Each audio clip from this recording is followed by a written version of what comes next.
Reflect for a moment on the art of cinema. Think of a motion picture like The Last Emperor and the 9 Academy Awards it so richly deserved. Consider the profound emotional experience of a truly great film. Then forget it, sweetheart.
You're gonna see the biggest piece of shattering entertainment that ever molested your sensibilities.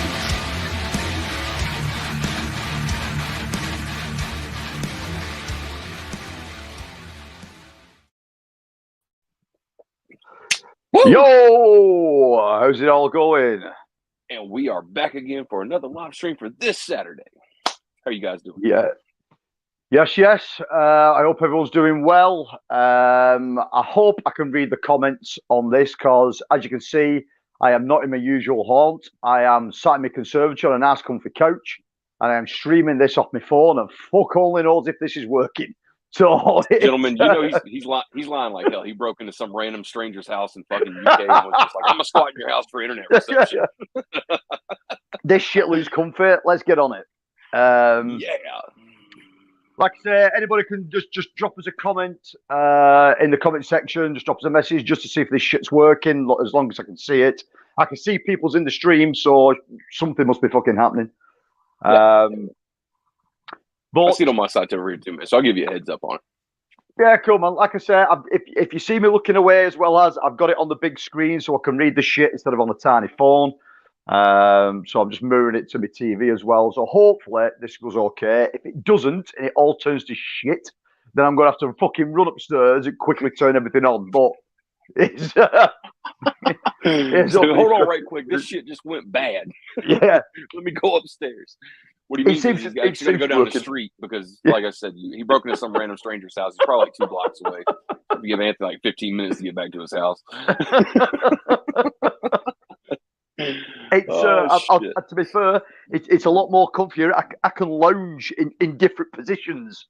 You know what I mean? It's fucking great. Dude, after you drink 2 or 3 of those of what the fuck you're drinking, you're gonna need to fall asleep in that where you're sitting. Well, Newcastle Brown Ale. Like I've just said to Johnny, it'll put hairs on your grandma's nipples. It's fucking lethal. It's an acquired taste, but you know what I mean? It is nice. It is nice. It is working. Future boy. Let's see fucking what happens if I tap it. There we go. It works. It's working. The audio is a bit of a downgrade from the last stream. It is, mate. I'm using a crappy old fucking headset thing. So my actual mic's not on properly because I've no way setting up onto my phone. So we'll muddle through for this week, and then we'll be back to normal for. Oh well, I won't be back to normal for next week. Here's Holland Auto. Is it going to Holland Man? What is going on, Anthony and Johnny? So much for room activities. The fucking is, mate. There's loads. You know what I mean? There's just different lounging positions constantly. It's fucking comfy. I could sit here all night with this shit. So the chance there at the end of the month when we do a live stream, which we do a watch along, the chance there it's going to be from this very fucking position. So there you go. Hey, it looks fucking cozy and comfortable, man. Go with it, man. I mean, how hard would it be to, man? You could probably just bring your microphone and hook it up to your fucking phone. You could probably find a piece to make it compatible to hook right into your phone for all we know. So there must be something out there. Again, if anybody knows about this shit, drop it in the comments. I would imagine it'll have to be some kind of USB-C to USB converter. It'd have to be something like that, I would suppose. But yeah. Speaking of those right there, I think you're talking about one of these gadgets right there.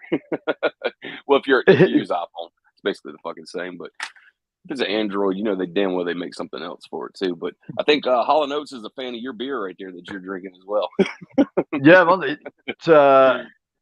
Oh, I missed that one. Popped up because it's good beer. Enjoy it. It is, man. It's brilliant. Again, if it's ice cold, it's fantastic. If it's warm, it's like drinking fucking cold tea. It's fucking horrible when it's warm, but when it's ice cold, it's great.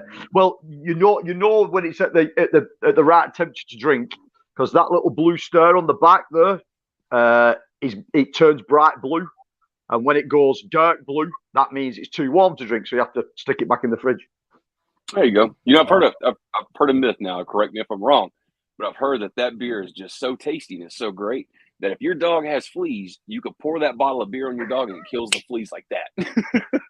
Oh yeah, it's killed my fucking brain cells over the years, so it's definitely going to work on fleas. Nice. That's a big size fucking bottle too. Was that like a 20? It's like a pint. 24. 16. So. I've fucking no idea in ounces, mate. It's 550 mils, whatever the fuck that is in ounces. So it's a pint in the UK. It's a pint bottle. Gotcha. Well, we know 750 is a fifth, so you're close. Yeah. Video Gizmo, is it going, man? We okay? Cancer hated Ebola in my body. That means I'm home. But the film festival in the Netherlands. Nice shirt, Johnny. One of my favourite films. Yeah, it's a cool shirt, that man. Hey, is it a long sleeve shirt, that? Yeah. And then, man, like they decked the slaves on this too. I'm trying to think, man. I got asked this before, man. I'm not sure if that's Cavity Colors, Gutter Garbs, or Fright Rags, or Terror Threads. Like fucking, you know, my wife orders from like 8 different fucking companies, man. So always got these people shit coming to my house. I literally now at this point after the Fright Rag sale, I think all in total, I think I have like probably 42 different horror hoodies I bought just in the last couple months. So I was telling Zoe, I'm like, we keep going at this rate, I'll have a hoodie for each day of fucking winter coming up. So I'll be straight. She's like, I think she's on a mission. I think that's exactly what she's going to do. But I was watching a stream the other night and Gizmo right there was talking about that he was going, dude, I'm telling you, man, that guy's got an awesome job. He works with a ton of fucking talented people. But I do know that he was talking about going to the film festival, and I think he said it was coming up month. I was trying to think of the name he threw out there though, and I was sitting there thinking about it, and I was like, wait a minute, like where have I heard that fucking name before? It turns out it's like a fucking director that I actually own a couple different movies from, and I'm trying to think of his name right now, but it's been a couple of days, man. And, you know my brain cells are fucking shot at this point, being Saturday. So, but refresh my memory on that, man. I was thinking of it the other night, and I was like, fuck, man, what movie was that I just watched with that director too? But yeah, man, he's got a fucking dream job though. From what he told me before, it sounds like he travels all around, man, like in search of all kinds of different props to work for different studios and shit like that. Like, he's got the job, man. He's right there on the location with all these talented fucking people, man. So got a dream job. I'm jealous, man. I look at a computer, yeah, man, fucking living in it. Makes me want to commit suicide, and you're just having fun. Yeah. I mean, if he's just at a film festival in the Netherlands, I mean, is he in Europe somewhere? Is he from Europe, or is he Scandinavian, or is he? He'll fill us in, man. I'm not sure where he's from, but he's obviously not that far away from me if he's been to the Netherlands. Yeah, and I assure you, man, because he's the same guy that sent me, you know, the big vinyl looking thing that had the Blu-rays in it. The movie I got right here, and plus a few others. Yep. And man, like I try to tell the wife, I'm like, we're gonna save the Christmas horror title that he sent me off until Christmas, and I don't think it's gonna happen. I think we're probably gonna end up watching that like probably here in just a few weeks. So I just every time I pick it up, look at the cover, I'm like, fuck, let's just go watch this. Like the anticipation is just killing me. Like my curiosity is fucking full blown at this point. So, but it sent me a bunch of cool shit, man. So I can't wait to dig into it, man. Just so much time in the day. Yeah, it goes. Yeah, man. I mean, the one he sent you with the album sized Blu-ray one. I mean, dude, that is fucking brilliant. Do you notice how I just simply just reached over because I had it right here? I was like, yeah, that one. It's fucking cool, man. The artwork on that's great. Those like releases like that, I think, are fantastic. We had quite a number of them in the UK, like I think I've told you before, but they just didn't seem to do anything. But I really like them. You know what I mean? It allows that artwork to be seen in a bigger format. Like we said before, cool, having the space to display those or have a variety of those in your collection. Yeah. Space is probably the biggest thing that probably set them back. So. It is. It's a commitment collecting that kind of stuff. You know what I mean? It's just like collecting vinyl. I've got a lot of vinyl, but man, it takes up fucking space. You know what I mean? You got in your room right now? I got like fucking 4 of them over there. That's what I mean. And like the other thing I was buying, because I collect 7-inch single more than I do 12-inch albums. I've got these sort of like wooden boxes that just stack. You can get like 57 inches in it. They're everywhere. You know what I mean? It's difficult collecting vinyl. It really is. So to collect that kind of stuff. Yeah, the 7-inch makes it even more complicated because then you got to find something that's actually going to stand them up properly where you can thumb through them, as opposed to picking up a stack of them and going through them like a fucking set of baseball cards. Yeah. Olin says that this beer is more like a 19.2. So that's what that 19 ounces. Is that 19 ounces? 19 ounces? Oh. I thought he meant like by percentage. I was about to say that's like a brandy. Oh, I was just gonna say, yeah, that's like fucking fortified wine. Fucking hellfire. There won't be much this. If that was fucking 19.2%, it's a big good night Vienna now. You know what I mean? It's this shit's 4.7%. Okay. But it must be 9.2 ounces. I mean, so a pint. Yeah. Olin says Gizmo's from Norway. Cool. So Scandinavian. Brilliant. Nice one. Yep. Dirk, my man, what's happening? How's it going, Dirk? What's up, brother? Okay, mate? That looks like motor oil. Fucking mate, when it's warm, it tastes like it. Honestly, that's fucking 10W40 right there, baby. It's tasty shit. It is really, really nice, but don't let it get warm. It's fucking horrible when it's warm. That's the non-synthetic oil that you put in a car that has over 200,000 fucking miles on it. All that the shit you put in my scooters. Put two-stroke in the scooters that I ride. Two-stroke probably tastes like that as well. Well, hopefully, man, it'll alleviate some of the back pain that you have, man. But when you lean on that, because you know my story, when you lean on that constantly, anything constantly to alleviate whatever it is, whatever problem you have, that becomes a problem in its fucking self. Yeah, so, a bad one too. So, but yeah, yeah, that shit doesn't get no better, man. You know you're gonna have to go to the doctor, right? I tell you, man, I've been to the doctors with it. UK doctors do not give a fuck about bad backs. They couldn't give a fucking royal monkeys. So I've been to see a chiropractor over the last couple of years, and he seems to keep it in check. The condition I've got is it's a birth defect. It's been there since birth, but only raised its head the older I've got. So I'm fucking stuck with it now. There ain't much they can fucking do with it. So yeah, but tramadol is not going to fucking save you for the rest of your life. That's like a supercharged Tylenol at best, man. Like that's nothing. Like yeah, especially when you're in bad pain, that doesn't do shit. Yeah, I mean they won't give you tramadol as a rule in the UK. It's like a last resort kind of thing. Tramadol, they really don't like dishing it out. It's like one of the most pathetic excuses they have for pain medication too. You could probably eat fucking 6 of those, and you'd probably be lucky if it alleviated all your pain for you. It's not like you're going to get high off of it. That's for sure. I think what tramadol does is make you forget about shit. It doesn't mask any pain, doesn't do anything. Just makes you forget shit. Because when it was really bad, I took a fucking load of tramadol and other painkillers, and I was sat down on a dining room chair in front of the TV because it's the only thing I could sit on. And have you seen the Netflix show? It's a Jim Henson show, Dark Crystal. Okay, absolutely. Yeah, so the TV show that was put on Netflix, man, I got hooked on that shit by being off my nut on tramadol. It was unfucking unreal. The colours, the sounds, everything. And I was sat for like 3 hours in like a bolt upright position, just full of pain meds, just going, this is the fucking best thing ever.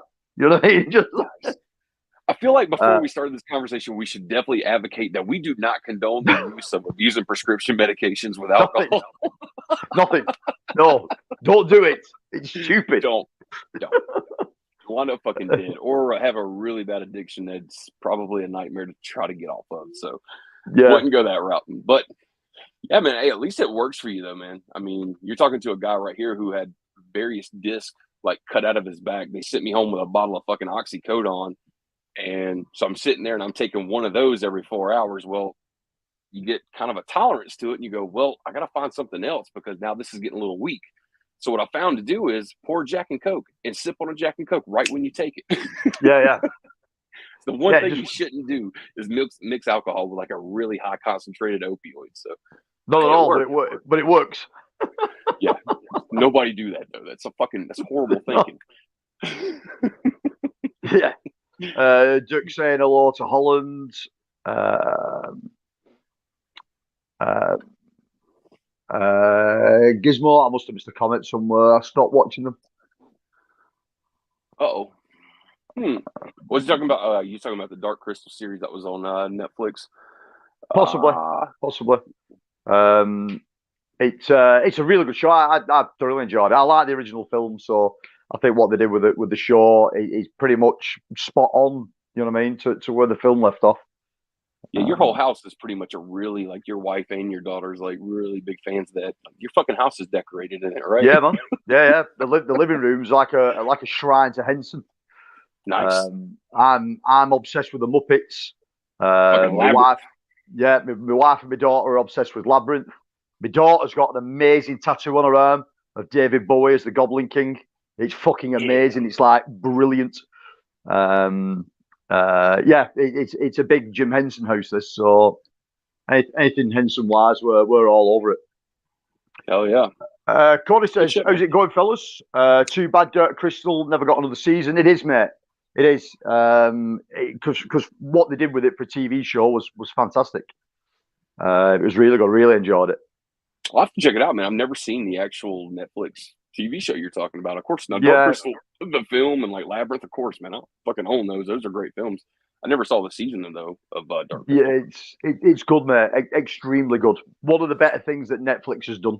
Obviously with help from the Henson Company, but fantastic show. Fantastic. Right, dude. As the title of this stream suggests, we're going to have a bit of a collection overview of the shit we've got of post-apocalyptic themed films. And it sort of goes from the sublime to the ridiculous, from the good to the bad, from the expensive to the fucking budget. And I think I've got a lot of it. You know what I mean? There's shitloads sat aside of me here. So we'll way through these. They're in no particular order. You know what I mean? This is nothing. There's no top tens. There's no nothing. I love this shit probably equally, even the good stuff and the bad stuff. You know what I mean?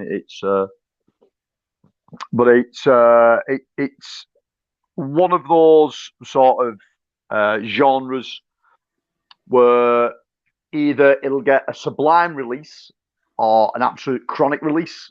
There's no down the middle of the road with this stuff. It's either fucking excellent fucking limited edition shit or shit fucking DVD quality stuff, and I've got it all. So we'll start wading through some of it. I'll just finish some of this chat off because there's more coming in. Gizmo says, if you're going to watch the films I made Johnny, start with Hussit, The House, Winter Siege, or whatever they call it in the UK. Yeah. Gotcha. Absolutely, man. There's my daughter right now. Thanks for the shout out. Nice.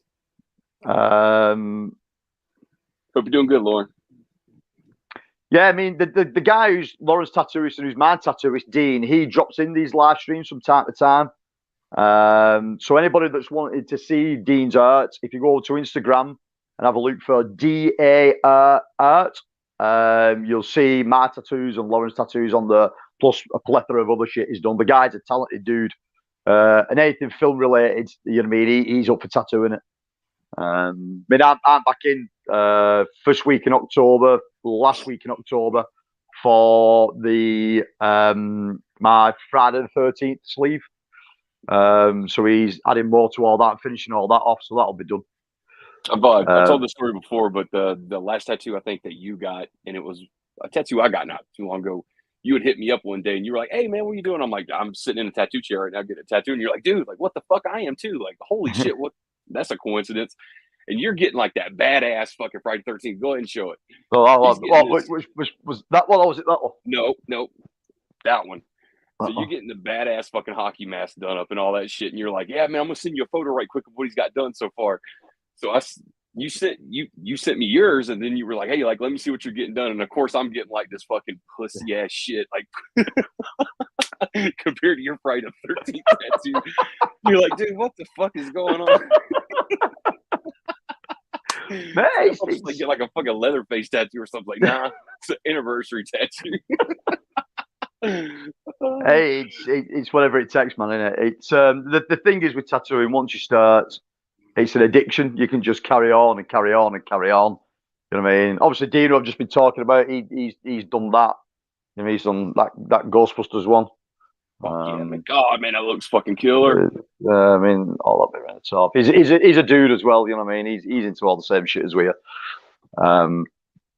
So that isn't really finished yet. There's more to be added to that. Fucking greens and all kinds of colours. But yeah, Dirk says, yeah, my addiction was like being locked in a cage with a 800-pound, hold on a minute, gorilla.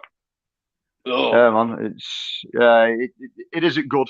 It isn't good, dude. I know. He definitely went up a road, man, before in his past life, man. That was challenging for him. But look at him now, man. Fucking dude has his own business, man. Fucking family's thriving, and he's got all of his shit in order, man. So there you go, man. That's the attitude to have right there. Yeah, man. It shows you can come through the other side, some positivity with it, and that, you know what I mean. It's I know lads that have gone astray and never come back from it. And it's a shame. So, man, if you can come through the other side, fucking hats off, man. There's your perfect example of it right there, too, man. Because that dude right there, he's a fucking tank, man. It takes a lot of strength and perseverance to come through some shit like that. So, definitely. I admire him, man. 100%. Gizmo says, you want to see strange apocalyptic movies ever? Watch Aftermath 2. Aftermath 2 is fucking nuts. I can't think of the guy's name. He was like an actor who wasn't an actor. He was a dude with money that wanted to make films. And it's fucking terrible. Was there an Aftermath 1? Or is this just yeah, I think there is an Aftermath. But Aftermath 2, I think that was the worst one of the two. Okay. But I think if memory serves me, he's just some dude who had money who just wanted to make a film. That's all he wanted to. There's Brad, category 3 and me. How's it going, dude? What's up, guys? Let's get it on. Definitely will, mate. Oh no, saying stay puffed. He certainly is, mate. I mean, I like the cool thing that he did because I can't really get into fucking camera. He put the angry face on him. He didn't put the smiley face on him. He put the pissed off, annoyed face on him. Oh, that was cool. Fuck yeah, it is, man. That's the shit. Dirk says that Friday 13th hockey tack sick, Anthony. Cheers, man. Well, it's going bigger, mate. It's going half arm, so from shoulder to elbow. And it's going 7 versions of Jason. So there's going to be 7 versions of Jason going around the one hockey mask, but he's going to shade it all in to blend it all together. So that's fucking 12 hours of pain I'm never going to get back. Yeah, that's a lot of time in that fucking chair right there. Fucking right. 7? Fuck. Yeah, so it's a cool idea. It's fucking be great when you get it done. Yeah, dude. I'm lying if I'm going to say I'm looking forward to get it fucking done. You know what I mean? I am, and I'm not, because I know what's fucking coming. You know what I mean? It's just pain. It fucking wrecks. Gizmo says Rob Van Eyck made Aftermath 1 and 2, not Aftermath. Oh, there's different movie. Oh, I'm onto a completely down the wrong fucking rabbit hole then with that one. Tell you what, man, I was thinking about too. Fucking speaking of tattoos, man, Cody was actually sending me pictures of his fucking tats he has on his arm. His fucking kid's got like sleeves, but he's got John Carpenter's fucking the thing, like the theatrical poster, you know, with like the light coming out of the hoodie. Yeah, the snow jacket. So he has that right there, and he has like this 35 millimeter film canister that's been unraveled, and you actually see the film cells like as a ribbon going up around his arm. wrapping around his arm. And then he's got like the fucking female scorpion prisoner tattoo that's up above it.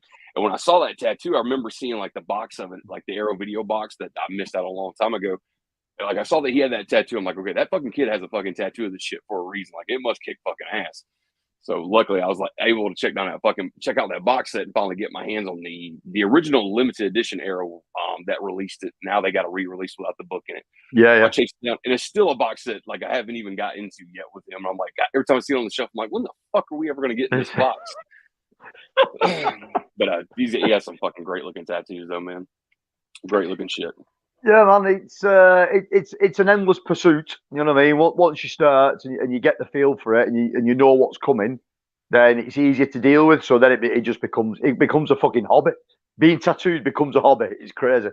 You know what I mean? I learned a very important rule, even though I'd heard the myth about it. But I learned that going to get a tattoo while you've had a very long session of drinking is not the best idea. No, fucking. When you're getting that shit, man, and you just keep bleeding, and they can't never blotch the ink right. It just runs like crazy, and the tattoo artist is looking at you like, Jesus Christ, like how much did you fucking drink before you walked in the door? Yeah, man. Yeah, it doesn't work at all. It just fucking bleed like a stuffed pig. You know what I mean? It doesn't work. Bottles of water is the best thing. Bottles of water and chocolate bars while you're in there. Just keep your glucose going through, keep your fluid levels up, and you'll be all right. You know what I mean? I'm all right to about the 4 hour period. After 4 hours, I'm getting twitchy. I got into the 6th hour with this one, and I was like, dude, just hurry the fuck up. It's killing me. You know what I mean? It's like, it's fucking hell. Just finish up already. You know what I mean? It's Crushers Moves and Games. How you all going? How's it going, Crusher man? I hope you're okay. What's up, brother? Duke says, thank guys, appreciate it. The props. Yeah, man. It's like I said, dude. It's anyone coming out the other side of it, mate. You've done well. Gizmo says, Rob Van Eyck is weird but fun. He's like 80 or 90, and he's from Belgium. Love politics, new chicks, and Muslims. What? Wow. That's a hobby. Yeah. You have to see his weird films. Cool. Just threw Muslims in there out of nowhere. It's like I got the new chicks part. And maybe being a little political, because anybody can kind of fall into that trap. But Muslims, like what? What's going on? Oh shit! Right, so we've got through all that. We'll start whacking through some of these titles. First one, I think 88 films have got a release of this in the UK. But again, I've got these old fucking crappy Vipco Scream Time DVDs. And it's a bit of a weird one to start off, but it is Rats, Night of Terror. If you've ever seen this, really low budget post-apocalyptic film where you end up with sort of 2 groups of people, one living above ground, one living below ground. The sort of people that are living above ground are the more sort of like wealthy. People that are living underground are the sort of poorest, poverty-stricken. But then because there's been this sort of nuclear fallout, rats have been have been irradiated and mutated, and they are attacking the sort of elite on the upper ground. So the elite wants to now go underground to try and get out the rats' way, is the basic story.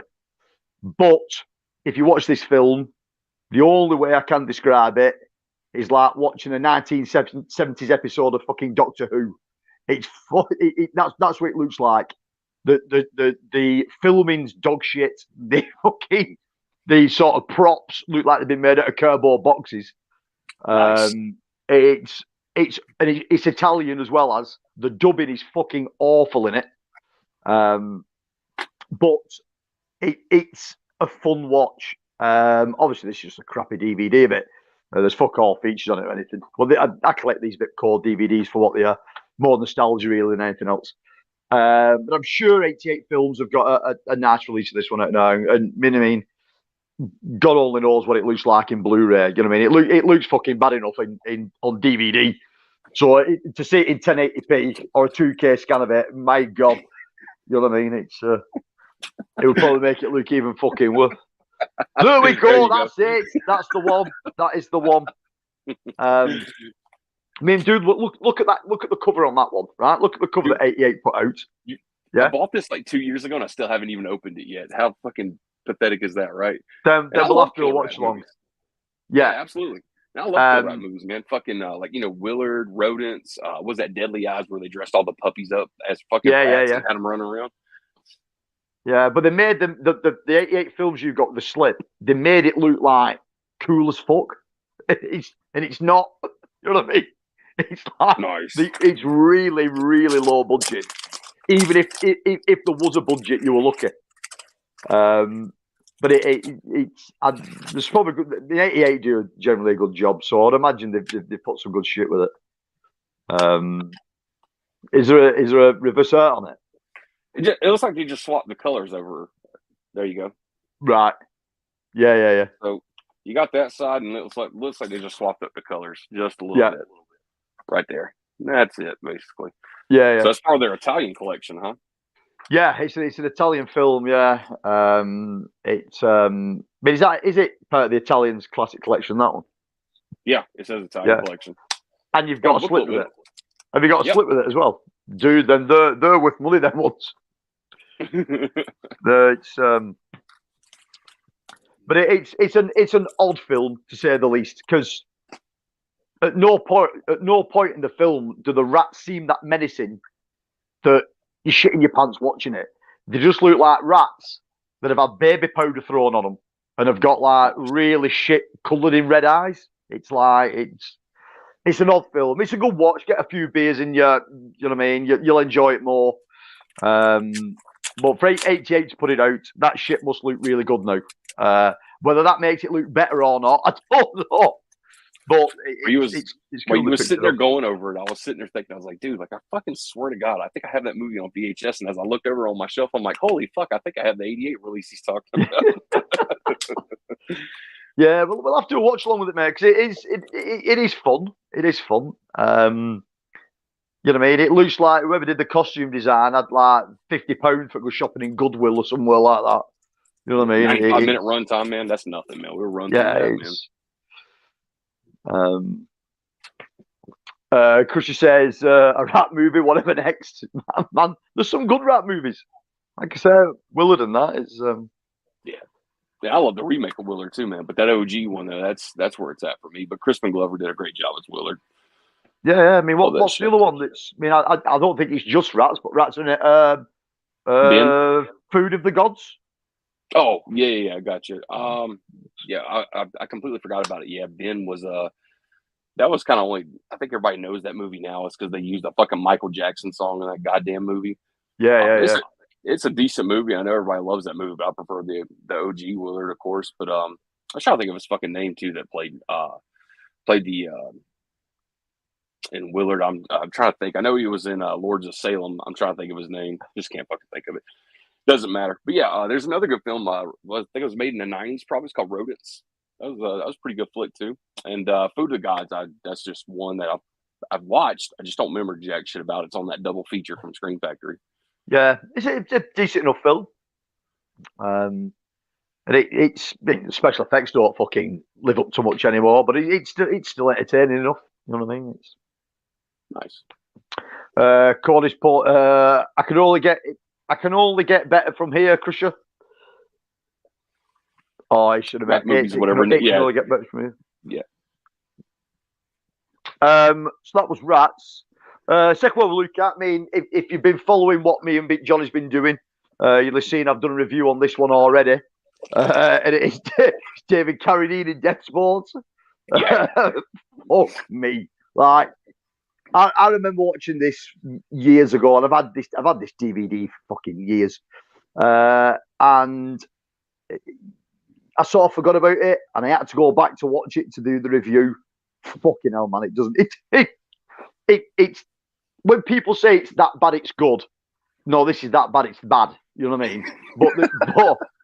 But it's still entertaining enough in a funny roundabout way. It's David Carradine at his absolute worst. You know what I mean? And Carradine's done some shit, but this is probably up there with the worst he's ever done. There's bad editing in this film. There's continuity mistakes all over the fucking goddamn show in it. And as far as the actual game of Death Sport goes, you see it for about fucking 2 minutes, and then that's it. The whole fucking film. There's nothing to do with Death Sport after the back of that. Nice. And like I said in the review, if you like films about motorbikes, you fucking love this, because that's all it is. There's people riding around on fucking motorbikes for like 60 minutes, where they've gone, right, okay, we've got 2 of these destructor cycles. They've cost us like £100,000 to make. We're going to use every fucking penny out of them. Just film it. Just keep fucking filming it. Yeah, but it's like miles away in the distance. Fuck it. Just keep filming it. That's all it is. It's that and shitloads of explosions. But it's entertaining enough. You don't really know why there's been a new, well, they call it a neutron war in this one. You've no idea why there's been a neutron war. I think there's about 6 actors, like the whole of the way through it. That's it. And you get sort of, they're probably a local amateur dramatic society that they've contacted and gone, yes, we're looking for some people to play mutants. And this Andron Society's gone, yeah, fuck it, we'll do that. Brilliant. And they've turned up on set in their own clothes.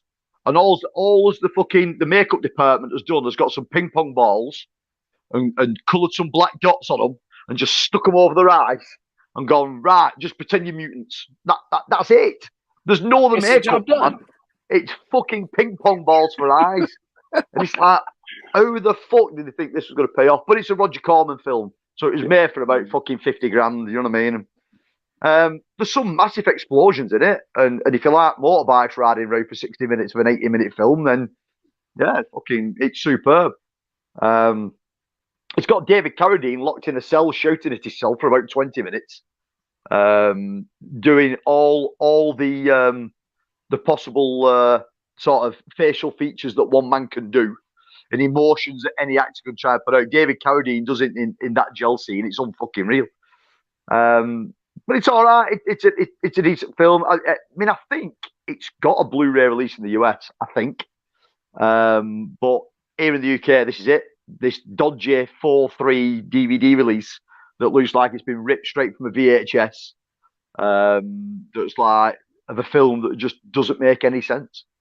Look, listening to your review and your opinion of a movie, especially something like Desperate, right? So between the review that you have up for it and listening to you talk about it right now, you're like this ever-going pendulum where you're just like, okay, this movie fucking sucks balls. It was made for like $50. And then on this other side, it's like, you kind of sell it where you're like, I got to fucking see what those ping pong balls look like at this point. Honestly, man, it's so weird that it's good, but it is bad. It doesn't make much sense. There's a small storyline there that right at the beginning of the film, some mutants have kidnapped a child that's with this female ranger, and David Carradine is also a ranger, but the rangers don't help each other because they're like nomads and they're like solitary beings. But she decides to team up with him after they've been in jail together, and then they get entered into Death Sport. Then they escape from Death Sport on destructor cycles, and then the child's completely fucking forgot about, like completely forgot about, till like the last 2 minutes of the film, and they've gone, oh fuck, let me go rescue that child now. And then for the last 2 minutes of the film, they just find him in a fucking cave. You know what I mean? And it's like then it just goes off. But it's okay. You know what I mean? It's definitely worth a watch. It's another one. It's lighter. You just got to have to fucking have a few beers with it and just take it for what it is, basically. But for the few people who's watching this, Anthony says you're welcome for completely fucking wrecking that ending for you in case you haven't seen it. dude, the fucking. If no one's seen this, it came out in 1975, I think, or 76, something like that. So if you've not seen this by now, then you know what I mean. In fact, the synopsis I've just given you is probably better than the fucking film. There you go. Nice, man. You may want to fucking watch it. Yeah, but I am sure that someone has got a Blu-ray release of it in the US. I'm sure someone has. If anyone knows, drop it in the comments. It was definitely put on a 4-film collection from Shout Factory. I do remember seeing that. And then I think at one point they actually did put it as a double feature for now this was like the DVD era of Shout Factory before Scream Factory stepped in. But I wouldn't be surprised if Scream Factory actually has that, or Shout Factory has that as a limited edition Blu-ray pressed of only 1,500, because you know how they pull that bullshit tactic. Yeah. That bad, it's bad. It never turns the corner to good. That's church right there. That's gospel he's preaching. School of 22, is it going, man? It can only get better. Hold me beer.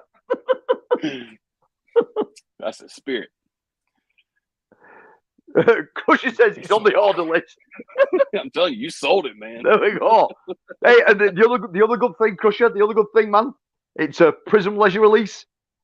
So get looking for it on that Prism Leisure DVD line, dude, and get it in your collection. You can pick it up for fuck all now, this. In fact, somebody will probably give you a copy if they can find one. You know what I mean? It's fucking good to you. You just fucking have it. Brad says, Gizmo, goddamn fucking right, man. Love that flick. Peter Weller is so good in For the Unknown Origin. That's definitely a Scream Factory Blu-ray right there, if I'm not mistaken. It definitely is.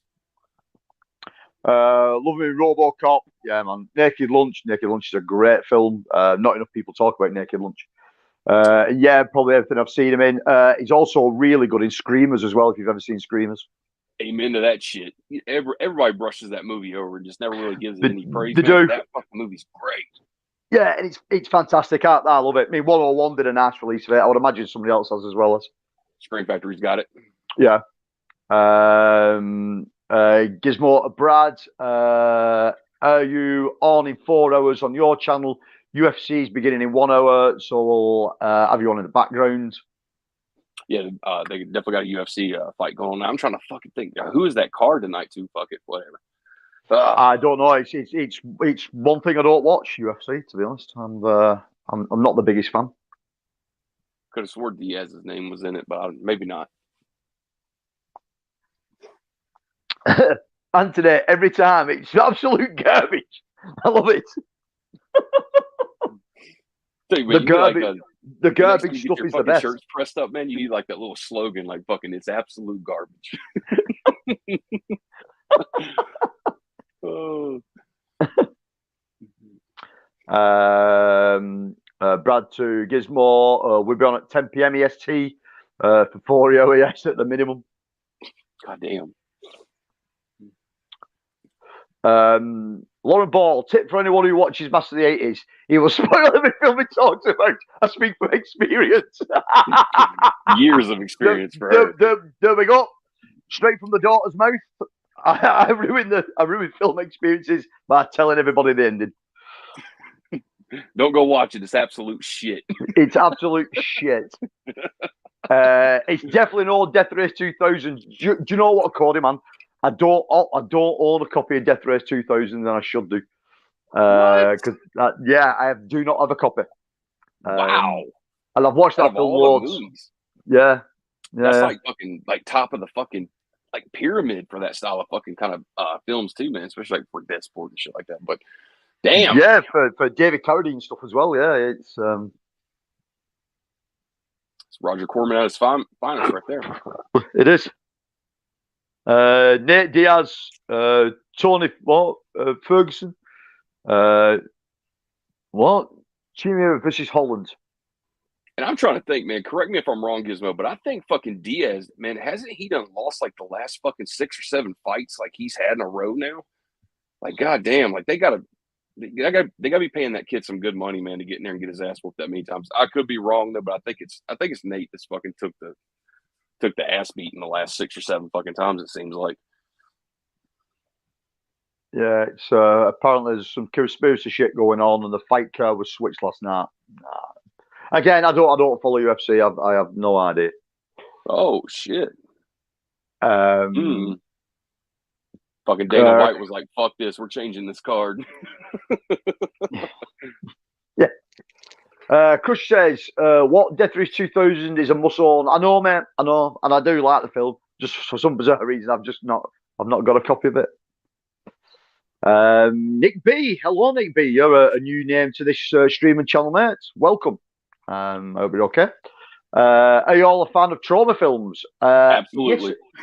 Yes and no. Yes. Some I am, some I'm not. It just depends what it is. Kush says, "Hell, watch all the Death Race movie collection." I've seen the remake stuff that had like the Jason Statham films and shit. Jason Statham. Yeah, you had Jason Statham in it. I've seen that remake, and that wasn't too bad. All the ones after the back of that, I can't say I've ever seen them. Good looking women in those films. Yeah, I mean, there's a fucking shitload of them. There's about 4 of them. Yeah. So, I just seem to have all my DVDs on top. So, go for this it. This one is one of my favourite cheeseball actors of all time.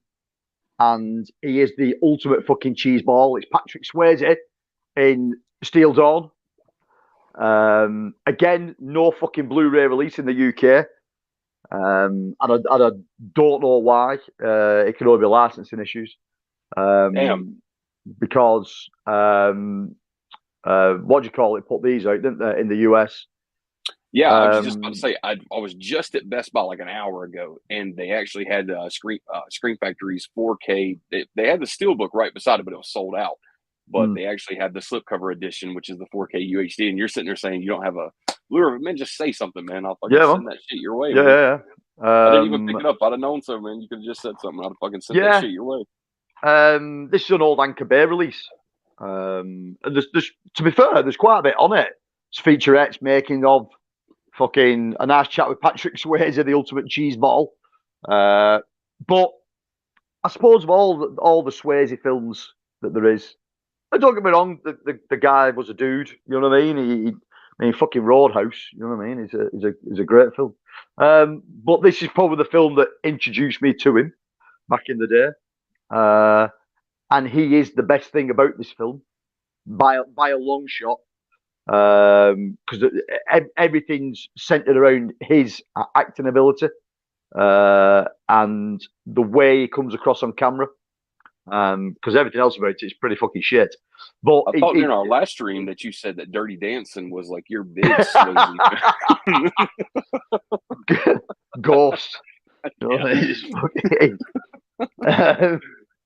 And like I say, you know what I mean. Swayze's done some decent stuff. Steel Dawn's it's what led me into sort of Patrick Swayze films or getting to know the guy. And it's again a fun watch. Can be described as being very Western-like. It's like watching a spaghetti Western. Post-apocalyptic spaghetti Western is the only way I can sort of explain it. And he's like, what would be a gun for hire? And this guy's brought into the town to try and clean the town up of these assholes that are trying to fucking take over. And he's some kind of I don't know, like fucking samurai kind of dude, really. That's the whole assassin. Yeah, basically that's the fucking concept of him. But that's the only way I can describe it. It's like watching a post-apocalyptic spaghetti western. Some good fight scenes in it, good finale in it on it as well. Definitely worth a watch. Definitely worth a pick up, I suppose. On the Blu-ray, if you can grab the Blu-ray in the US of it. But here in the UK, we're just stuck with this old Anchor Bay release. I'm sure it's it's not 16:9, it's 178 anamorphic, so odd screen ratio on it as well as but Steel Dawn is definitely up there. One I watched loads and loads as a kid. Not really watched it that much in my older years. When I was younger, fucking watched the shit out of it. That's an entertaining thing. Yeah, man, definitely. I'll definitely get that 4K for you and send it your way, man. Just like with Life Force and shit, because I know you're still needing that one, right? You need Life Force on 4K, right? Life Force never got a 4K. I mean, Life Force may get a 4K in the UK, but it'll come through Arrow, I suppose, at some point. Because Arrow was the license for it in the UK. Yeah. Where the hell am I?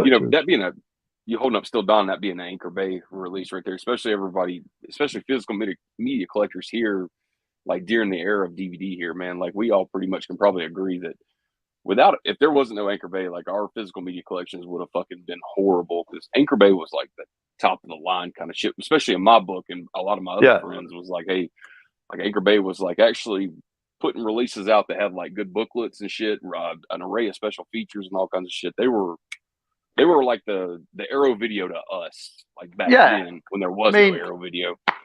If you look at the sort of stuff they're doing, I mean, they're putting sort of artwork inside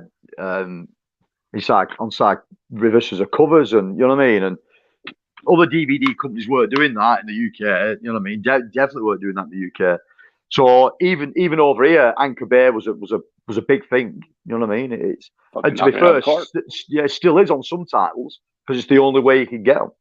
And then, like I showed before, with the whole Prism Leisure thing, Prism Leisure came along, and Prism Leisure started putting these kind of titles out. But Prism Leisure were the kings of picking low budget shit up and turning it out inexpensively, so you could pick these up brand new at the time for like £6 and £7.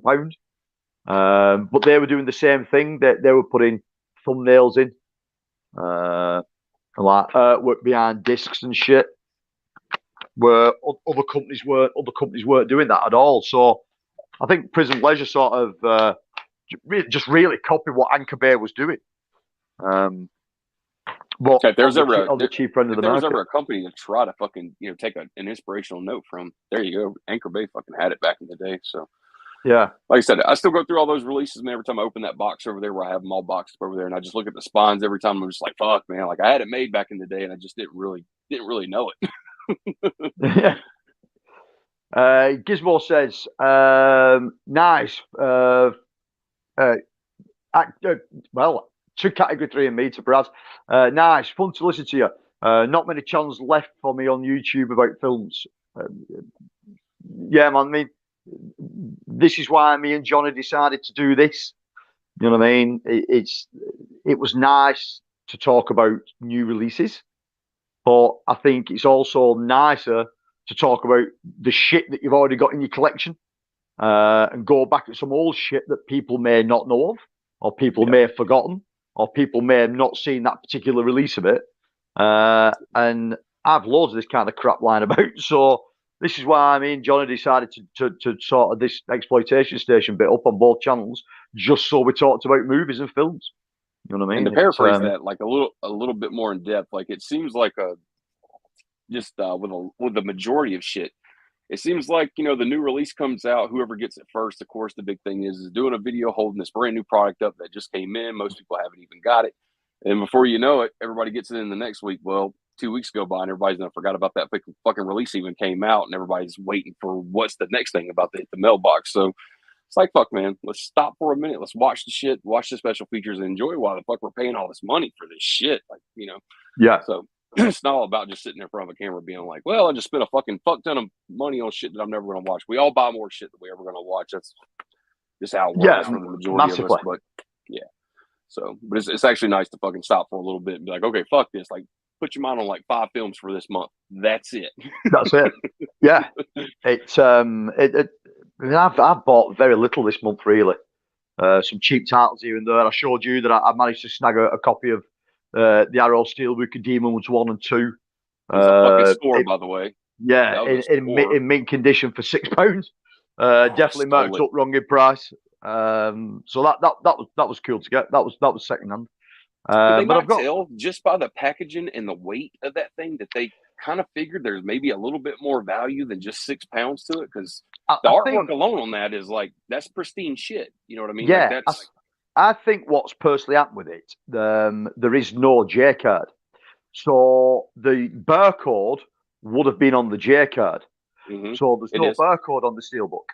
So when you take it into a particular second-hand shop that we use, a physical media second-hand shop, they will scan the barcode to see what price that's trading for or selling for cash for.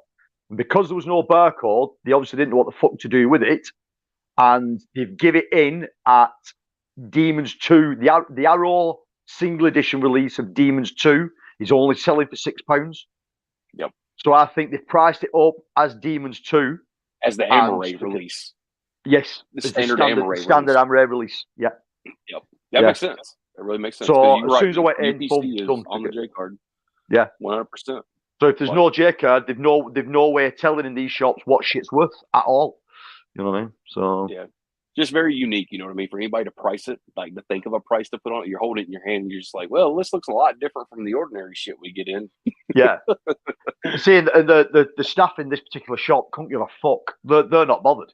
You know what I mean? They're not bothered at all. They just want to price shit up, give you the least amount of money possible for it, and then bang it on a shelf at top price. That's all they want to do. They're not interested. They're not fans of film. They're not fans of video games. They're not fans of music. They just work in that store. So if you took a big bulk, a load of titles in, and they've just scanned everything through, and they give you a price at the end, you've probably no idea that they've mispriced that in your trading. So you won't realise that you've been done over basically until you look back at your receipts, and then it's too fucking late. But someone's do-over is my triumph. So. Exactly. I was about to say, man, somebody's fuck up is your glory. Like that's, somebody else's trash is your fucking treasure. You know what I mean? Yeah. And that's a great score, man. Like I said, as soon as I saw that picture when I opened it up there, I was like, dude, for £6 he got that. I chased mine down. I still ended up paying $40 for it. And that was a good price because everybody else wanted 60 or 70 for it at that fucking time. Yeah. But you know me, I'm not gonna buy them without the J cards on them and all that shit. Like my shit has to be fucking just because I'm OCD, but that was a great score, man. It was a great I mean, if it had been more expensive, I would have wanted the J card, and I mean everything else is there. The booklets are there. The inlay sort of like postcards in there. It's just there's no J card. Now for £6, I'm not that. One benefit for not having the J card is you actually get to see the full artwork for Demons 1 on the front and Demons 2 on the fucking back. Because the J card on it, covers Demons 2. Yeah. Dirk says, is Steel Dawn the sequel to Red Dawn? Well, if only, mate. If only. I mean, Red Dawn's probably a better film than Steel Dawn, to be fair. I like Red Dawn. Red Dawn's a great film. I think the remake they did of it was fucking sacrilege. Hold on a second. I think that was Red Dawn I saw at Best Buy, not Steel Dawn. Holy fuck, which one was it now? I can't even remember at this point. It's probably Red Dawn. It's just come out by Shout Select, isn't it? Yeah, it's definitely it's a 4K release. It's Red Dawn. But there is there is no Blu-ray release of that in the UK neither. So damn. It's What's going on there across the pond, man? Patrick Swayze is having a bad time in England. Yeah, really, right? God, man. Died a horrible death, and he's not even getting good fucking films put out across the pond. What the fuck's going on? Crusher says, I have updated my Steel Dawn movie. Which one did you get, Crusher? Have you got the Blu-ray, mate? Who the fuck's put them out? It's Stinger that's put those out. They put out The Gate and Little Monsters and Vestron.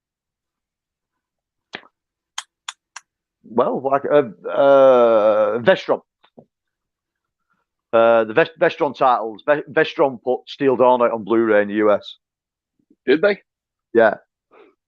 Fuck, I probably got it over here and I don't even know it. Yeah, it was probably the second to last they put out, maybe third to last they put out. I look like such a dickhead right now. You're right. Yeah, they put There it we out. go. There we go. Now, what extras has that got on it? Has that got quite a bit on it, or is it just what was off this original Anchor Bay DVD? Fuck, dude, it doesn't look like much. You can see the little silver square box right there on the back Yeah. of it. But on the back of the original Anchor Bay, it says trailer, featurette, making of documentary, Patrick Swayze biography, and still gallery. First, you got an audio commentary, the interviews with screenwriter, interview with director, photographer, interview with production designer and costume designer. Let me see. Hold on a sec. Archival featurette, which is making of Still Down, probably the archive from that release you're holding. Still gallery and theatrical trailer. So you get a few more interviews on this one. Plus, that's cool. It's on Blu-ray, and I'll give it to Vestron. Man, their Blu-rays look fucking great. So they're fantastic, but for some reason, they're $12. They're $12 fucking dollars over here, man, in Walmart's of all places, man. So if you need that, man, I'll fucking hook you up, man. Yeah, cool, dude. I think when they come out over here, they're about 14. I think they're about £14. They're a little bit more expensive over here, but they don't put everything out. You know what I mean? For some reason, that's been a title that's not come out. Cool deal, man. Like I said, it'll be in your box, man. Cheers, dude. Brad says to Gizmo, thanks. There always will be more. Got a lot in the works with these guys, including Johnny and Anthony soon as well. Yeah, man, it's just one big happy family. You know what I mean? We stream, we chat the shit, we text, we video chat. You know what I mean? It's we all have the same exact fucking hobby and the obsession, which is we're all just listening to one another to see, like, okay, like somebody's dug a gem out of like all this shit that everybody's buying, and everybody's like, yo, like you got to check this one out. This one's really fucked up. It's like, yeah, all right. Yeah. I know that Anthony reached out to me maybe Friday evening from Anthony's Horror and More. He reached out asking could I live stream? I said, yeah, mate, of course we can live stream. He said, you seem to be into obscure films. I said, let's get it right, mate. I'm into shit films. They are not obscure. There's a fine line between obscure and shit, and my stuff is generally shit. But if there's more, right? Yeah. Fuck yeah, man! Getting yeah. Right so yeah. So I think it was yesterday evening. I think he messaged me. And I said, dude, yeah, whatever. If you ever want to come on, man, and chat the shit, by all means, we can chat the shit. So I think he wants to do something about obscure horror titles. I said, that's fine, man.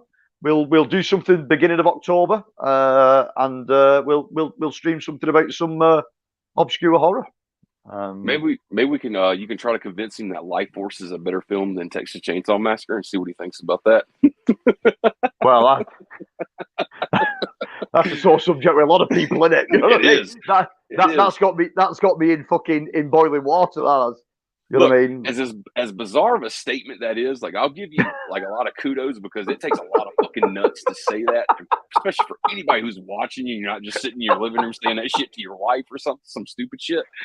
But to say that shit where everybody can hear it and then it's still up for everybody to see, it's like, oh fuck, dude. I still hold strong to it. I still say Life Force is a better film than Texas Chainsaw. Yeah, but I mean, for your love of a certain class of film too, man. Like Life Force to you is like, it's like seeing a half naked bitch that looks like a 10 walking on the beach with nothing on. Like that's fucking like you can't take your eyes off of it.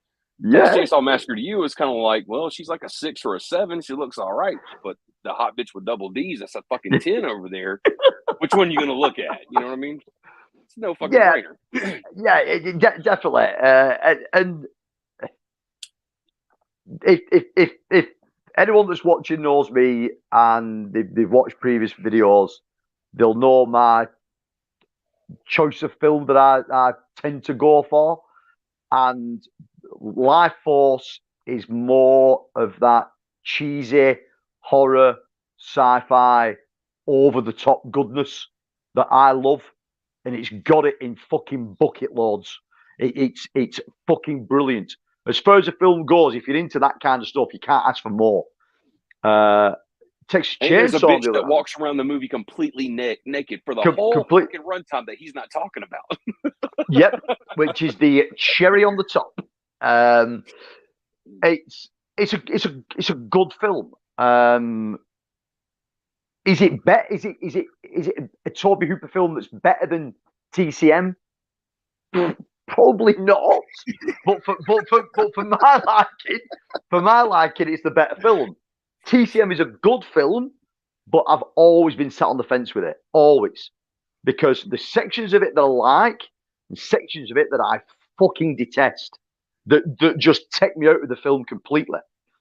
So, and I know, speaking to big TCM fans, that people are going, that fucking English bastard's a fucking lunatic. What the fuck's he on about? But that's the way I've always felt about it. You know what I mean? I know CK even fucking mentioned it over at Deadpit. Who's that fucking stupid English dickhead who didn't like TCM? It's me. You know what I mean? It's me. You know what I mean? But that's the way I stand, and I don't dislike it. I don't dislike Texas Chainsaw, but I don't love it to the degree that other people have got it to a pedestal where other people have got it to. I can watch it, I can enjoy it for what it is, but the sections of the film that just take me out of it, that just piss me the fuck off. So I can't say it's a personal favourite. You know what I mean? I can enjoy it, but that's enough TCM ranting. Had to do it. As everyone just switches off. Like we've had 20 people watching all night now. Everyone's just fucking disappeared now. Fucking stupid, limey bastard. The old bait and switch. Gizmo to Brad. Nice. Do a peek around the best of. We all sit together and see them. Best to worst.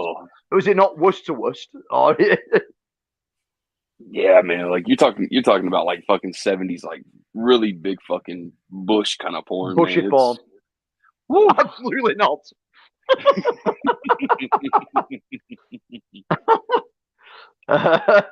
It will get a lot of clicks, and I will watch it. All notes meant I meant £6 in weight, not £6 in money. Nice. Dirk says I've slowed down my buying a lot. Buying a bit more selective now. Either sheep are running towards are usually walking the other way. Yeah, man. I've been doing it for a long while, Dirk. And I know other people have mentioned it. Other people have brought my name up in the past in other streams and that. I only buy what I like. I only buy what I want and what I need. I do not blind buy in any way, shape, or form. It doesn't work for me. For one, obviously it's expensive blind buying, and then you're not being into it. Two, I haven't got the fucking space. You know what I mean? If I had the space, I'd probably have a go at blind buying. I haven't got the space. I can't collect like that. So I only collect what I want, what I need, when I want it. And what I find at the moment, what I find at the moment is, unless it's a special collector's edition of something, I'll pre-order that. If it's a general release, I'll wait till it comes on sale. That's the way I'm buying now. Like the only thing I've got on pre-order at the moment for Halloween is 101 Films are dropping Ghostwatch, which is fucking brilliant. I'm over the moon they're doing that. But that's the end of October. I've got nothing else pre-ordered. We're at the beginning of September, so it's a good rule to have, man. Especially with the prices we're all paying for all the shit that we're all trying to get into and see what it's all about. Yeah, I do the same shit, man. So for, of course, my blind buying is just like the opposite side of the coin from you, because my blind buying is like a big fucking stack about every month. But it usually that blind buying shit is not just me looking at the cover of it going, just go for it, man. Like that's a great fucking price. Like, it's fair. Usually my blind buying is going to be like a stack of shit that probably like Cody's recommended. That way, yeah. If he's recommended it and we're going to watch it together, he's recommending this because he's like, hey, dude, like I know your fucking taste. Like we've watched 200 fucking movies plus together. Like, you're going to like this. So So that's but that right there in itself, man, just going for like a stack of those every month. I mean, fuck, dude, you know the prices of that stuff, man. It's Yeah. fucking expensive. You sit down at the end of the month and you figure up all what you spent on physical media alone with everything that you rocked, and it's like, god damn, man, like I could fucking have like another vehicle or two out in the yard, man, with some fucking as fucking car payments out there. That's what I mean, man. I mean, the dude that knows this more than anybody else is Tony over at Basement Blues has just joined us. You know what I mean? Hope everyone's having a good day. How's it going, Tony? How's it going, man? I hope you're okay. Hope you're doing good, Tony. This dude knows how to do it. He knows how to buy. He knows when to buy. He knows what kind of prices he should be looking at. If anyone's the best example of buying physical media, go and check out Tony's channel. Because the guy's a wizard at it. Brian's the same over at Brian Goes Blue. He's another wizard as well. Price wise, know where it's dropping for the best value. You know what I mean? It's an art form. It really is. It's like the like you say, it's an art form. It's kind of like the days where like you would walk in the kitchen to see like your grandma or your aunt clipping coupons out of the paper kind of shit. Yeah, that's those guys. yeah, true. Right. We just don't get that kind of stuff in the UK. It doesn't happen. You know what I mean? There's no stacking coupons or collecting points or do it in the UK. Nothing like we've never anything like that. So Arrow Video is probably one of the only sites where you can actually accumulate points for purchasing shit. Yeah, like, we don't have a lot of sites like that here. Yeah, but in the UK, I don't need to order on Arrow's site. I can just walk into HMV and pick it straight off the shelf. So for me, I don't have to pay postage. I don't have to wait. If a new release comes out on Sunday, which is normally new release day in the UK, I can walk in store on Monday and pick it straight up. So I'm not waiting for it. I'm not paying for the postage. So whatever I'm gaining in Arrow points, I'm probably saving in postage.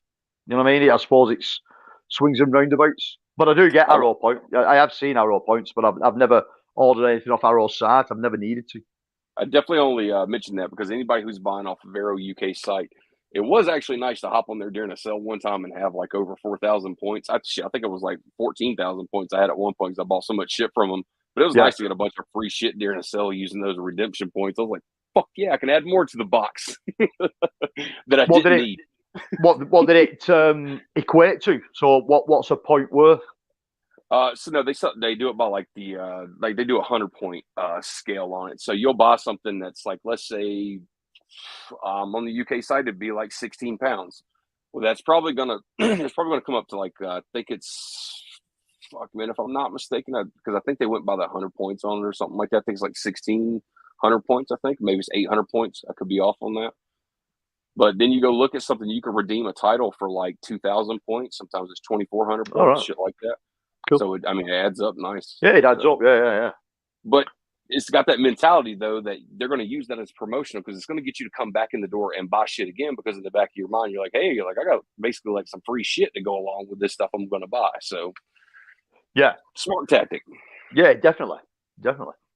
Crusher says, anyone here like cyborg movies like RoboCop and Terminator? Fuck yeah. Then take a look at my cyborg movies collection videos on my YouTube channel. Yeah, anybody that's in here that's never seen Crusher's channel, go and check Crusher out. Crusher's got a great collection of movies over there. Definitely check it out, man. I thought he was talking about the movie, the Jean-Claude Van Damme Cyborg movie. I was like, holy fuck, man, like that's a great flick. I haven't watched that shit though since Scream Factory released it. That was a great release. We will get to that in a minute, mate. That's a mistake here. So nice. There's Tony saying hello to Dirk. Gizmo said, sorry, I mean Satan's Brew, Norwegian here, bad English. But wait a minute, what was that? Satan's Brew. I think I have a movie called Satan's Brew. I think it's an independent film that Horror Pack released here in the US as one of their subscription boxes, and I think I have that. If that's the same thing he's talking about. Yeah. Cody's saying the director's cut of Life Force is much better. Yeah, I mean the US theatrical cut was chopped around a lot with, but on that Arrow release, you get both cuts on that Arrow release. Nice, man. Dirk says it's all good, Anthony. Everything hits everyone different. Too many variables to go into entertainment we consume. There is, man. Yep. Tony says I'm out of space and I keep buying. Yeah, man. It's... Skull says 88 Films also does points on their site. Again, I've never ordered anything off 88's site. Tony says I love getting points from Arrow and also from Criterion. Dirk says the Arrow titles on sale in store when they have sale on the site. I just got an order in from the UK. They are, mate, yeah. So when I go in store, whatever sale they've got running at a particular time, that Arrow's got on their website, it'll also be in store as well as. So if you ever need anything picking up, Dirk, when it's sale time, mate, just give me a shout, pal, and I'll send some stuff over. You know, I'm glad that Tony mentioned that too for the Criterion site doing the point stacking shit. Points, yeah. Because I usually never order from Criterion unless they do their flash sales. I always go to stick to Barnes and Noble for the 50%. But I'm glad he brought that up because I definitely have a shit ton of points on that Criterion site. But I had no idea that 88 Films did the point system on their website. I'll take a look at that, man. Does 88 Films even ship to the US? Like, I don't think I've ever ordered from their fucking website. I think 88 now have a US-based service, I think. So okay. I am sure 88 are now releasing titles in the US as well as. Gotcha. I think it's relatively new, and the title, the first title that they released, 88 for the 88 Films US, it was on the tip of my tongue. I'm sure it was a martial arts film. I would imagine it's a martial arts film at the moment with them, but Olin says that's the way to do it, Anthony. Get it in person and guarantee that you don't get one that's mangled up, unless you've had a few Newcastles and it can't be helped. Yeah, we've all did drunk mine. Yeah, after a few of these, mate, I've been mangled myself. Olin saying hello to Tony. Dirk saying thanks, Anthony. There you go. Brad says 88 no have a US branch. Nice, right, let's rip through some more of these titles. So this is one that I sort of give you the heads up about last week, mate. And this is a gem of a film. Again, with no fucking Blu-ray of it over here, but it's Sisterhood. Roger Corman again. If you can, I think there is a version up on YouTube. So if you can't grab it anywhere, check it out on YouTube for yourself. I would say the only downside to this film is the soundtrack. Soundtrack's really odd. At points in time, the soundtrack doesn't go with the film. It's like, do you know who Benny Hill is? Oh yeah, yeah. Well, it's like fucking Benny stuck in me bum. Yeah, I know that. yeah. Well, you'd have the same music going up, weird shit music. Well, at points of time, the music just does not go with what's happening on screen. Now, I don't know if that's just this DVD thing, because I don't think I've ever seen this in any other way other than this DVD. Or whether that's what it was like if it was on TV, when it's been shown on TV, or Code Red have a Blu-ray of this. Now, whether that audio track's been changed for the Blu-ray release that Code Red did, I don't know. But it's terrible. Whoever came up with the music score for this film won't shoot it, because it's fucking awful. But the film itself is really, really good. Like, exceptionally good for a low-budget film. If you're going to look for a copy of this film, I suggest finding the Code Red version, because it's multi-format. So you won't need a region-free player. It is a US, because it's Code Red, it is a US title, but it's multi-region.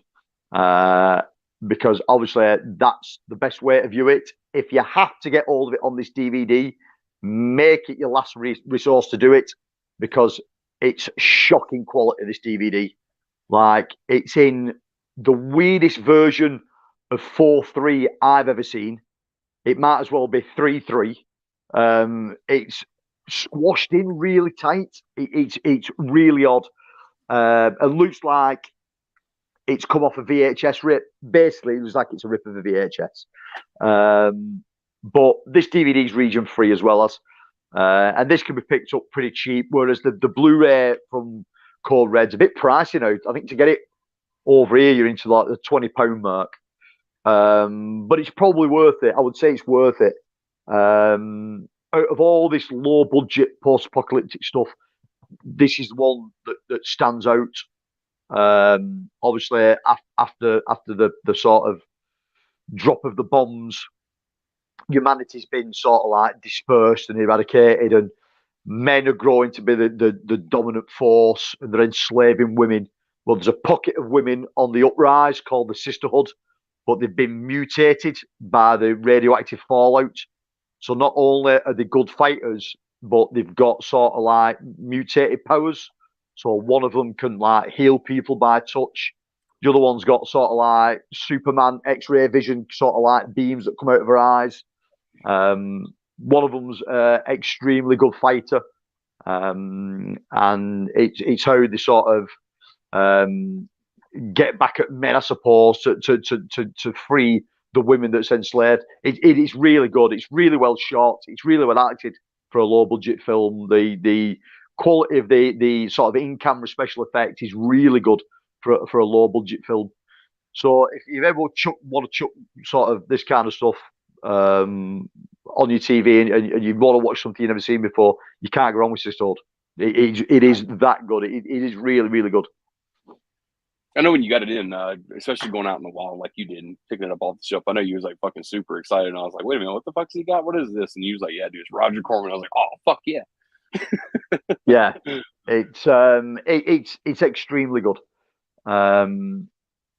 Probably better than some mainstream films of the same genre. It's a tidy film, and there's a couple of, as we go through this stat, there's a couple of the really low budget ones that stand out to be exceptionally good. You know what I mean? Gotcha. Mate, that cover is fucking. I can't really get it tight enough. That says nothing about the film. If you check out the Code Red one, Code Red did 3 Roger Corman films. They did this, they did Wheels of Fire, and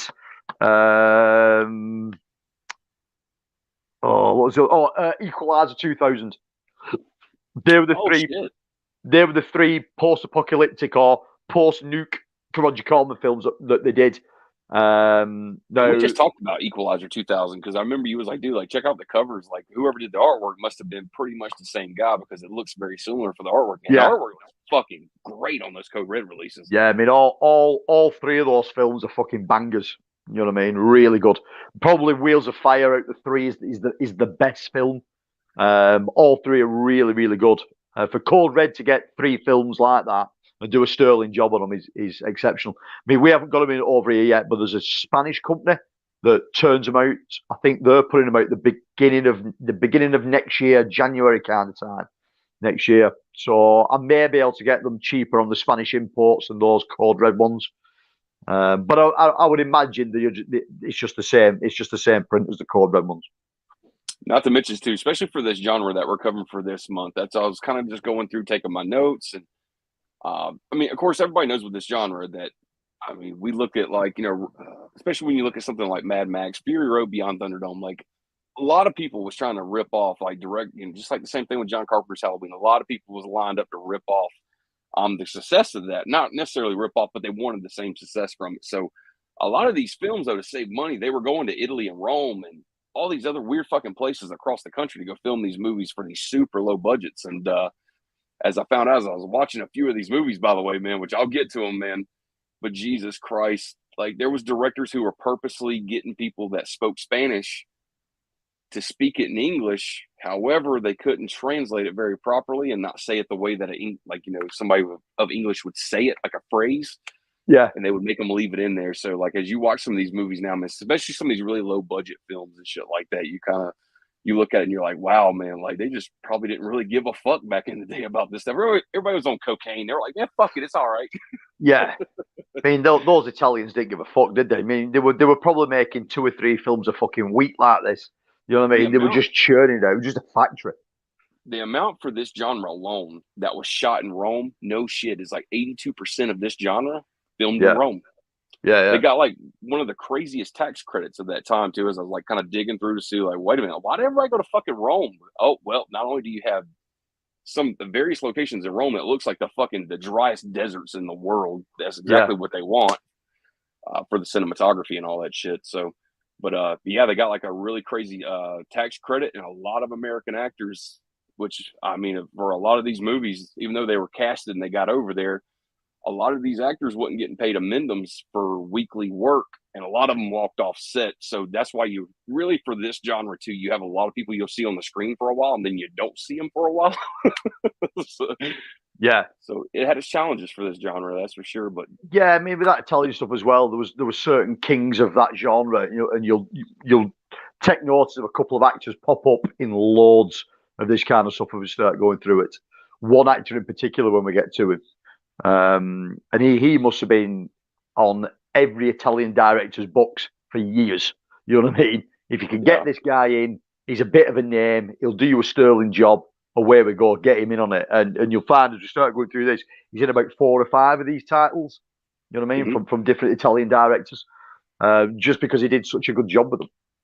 And since he's like scattered across that genre specifically, and all these directors wanted him, the agent was selling his work for a good price, because nobody's going to chase an actor that has a good name behind him. It's going to be over the fucking budget. You know what I mean?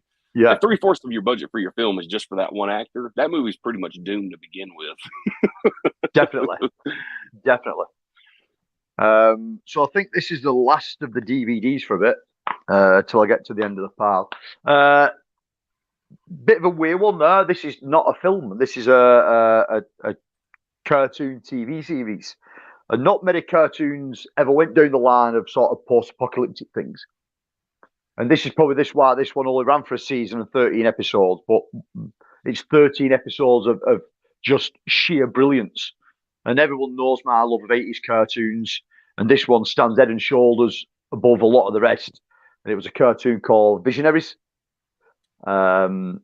Visionaries is a fantastic show that starts off of the first episode with an apocalyptic type event that wipes out the face of the planet, wipes out a lot of the population, and then the only thing that's left in its place is magic.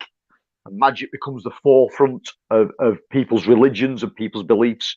And this forms 2 factions, good guys and the bad guys. And you end up with this cartoon show, Visionaries. If you've never seen this show, it's fucking brilliant. It's in my top 10 80s cartoons of all times. Not many people remember it, but I fucking love it. Not to mention this fucking animation. That's like they pushed the religious aspect point for that too. Like he was kind of summing that up there between the 2 factions. Yeah, that's wow. That's the 80s. We'll try and sell kids anything. You know what I mean? It's so 13 episodes for the first season, and no season 2 ever made it. Nope. Like a lot of other cartoons like this, if the toy line didn't do very well, they never got commissioned for anything else after it. And this was a thing that the toy line didn't do very well, so no season 2 got commissioned. But if anyone's into sort of 80s cartoons and have never heard of or watched Visionaries, check it out. Believe me, you will love it. The animation style, the stories, the opening theme tune. This DVD now is long out of print and goes for fucking stupid money. But if you can find yourself a cheap copy of this, pick it up. There is no US release of this. There is only a UK. It's only ever got released in the UK. So if you are looking for a copy, it will be a UK edition. Gotcha. So you'll need a region-free player for anybody in the US that's looking for it. But that's that was Visionaries. I thought I'd throw that in there just to mix it up a little bit. Nice. So some of these next ones, we'll go through it. We'll go through it like this. We're sort of like titles that are sitting on my shelf that were larger budget titles, but didn't do what they should have done, sort of box office wise. And the first one being, and I like this film, and it got fucking slated, and I can understand why a little bit. It is Babylon AD. the beginning of it is a true essence of post-apocalyptic life on Earth. And then by the end of the film, it looks like you're in downtown New York somewhere, present day. It goes a bit weird and it goes off on a tangent, but it's entertaining enough, and I've always liked it. And to be honest, I like Vin Diesel. You know what I mean? He's not the best actor you'll ever see. He's also not the worst. I think his films are entertaining. He does what he does. I mean, the Pitch Black stuff, the Chronicles of Riddick stuff, I really like. But Babylon AD was one of the like, under the radar ones that you'd never hear many people talking about, but I think it's really good. So that was that one. Again, another one that people shit on, and it had two really good actors in it. And again, I enjoyed it, but it has a bit of a weird ending, and I think that's what a lot of people don't like about it. Is the Book of Eli? Yeah, we just talked about this. Yeah.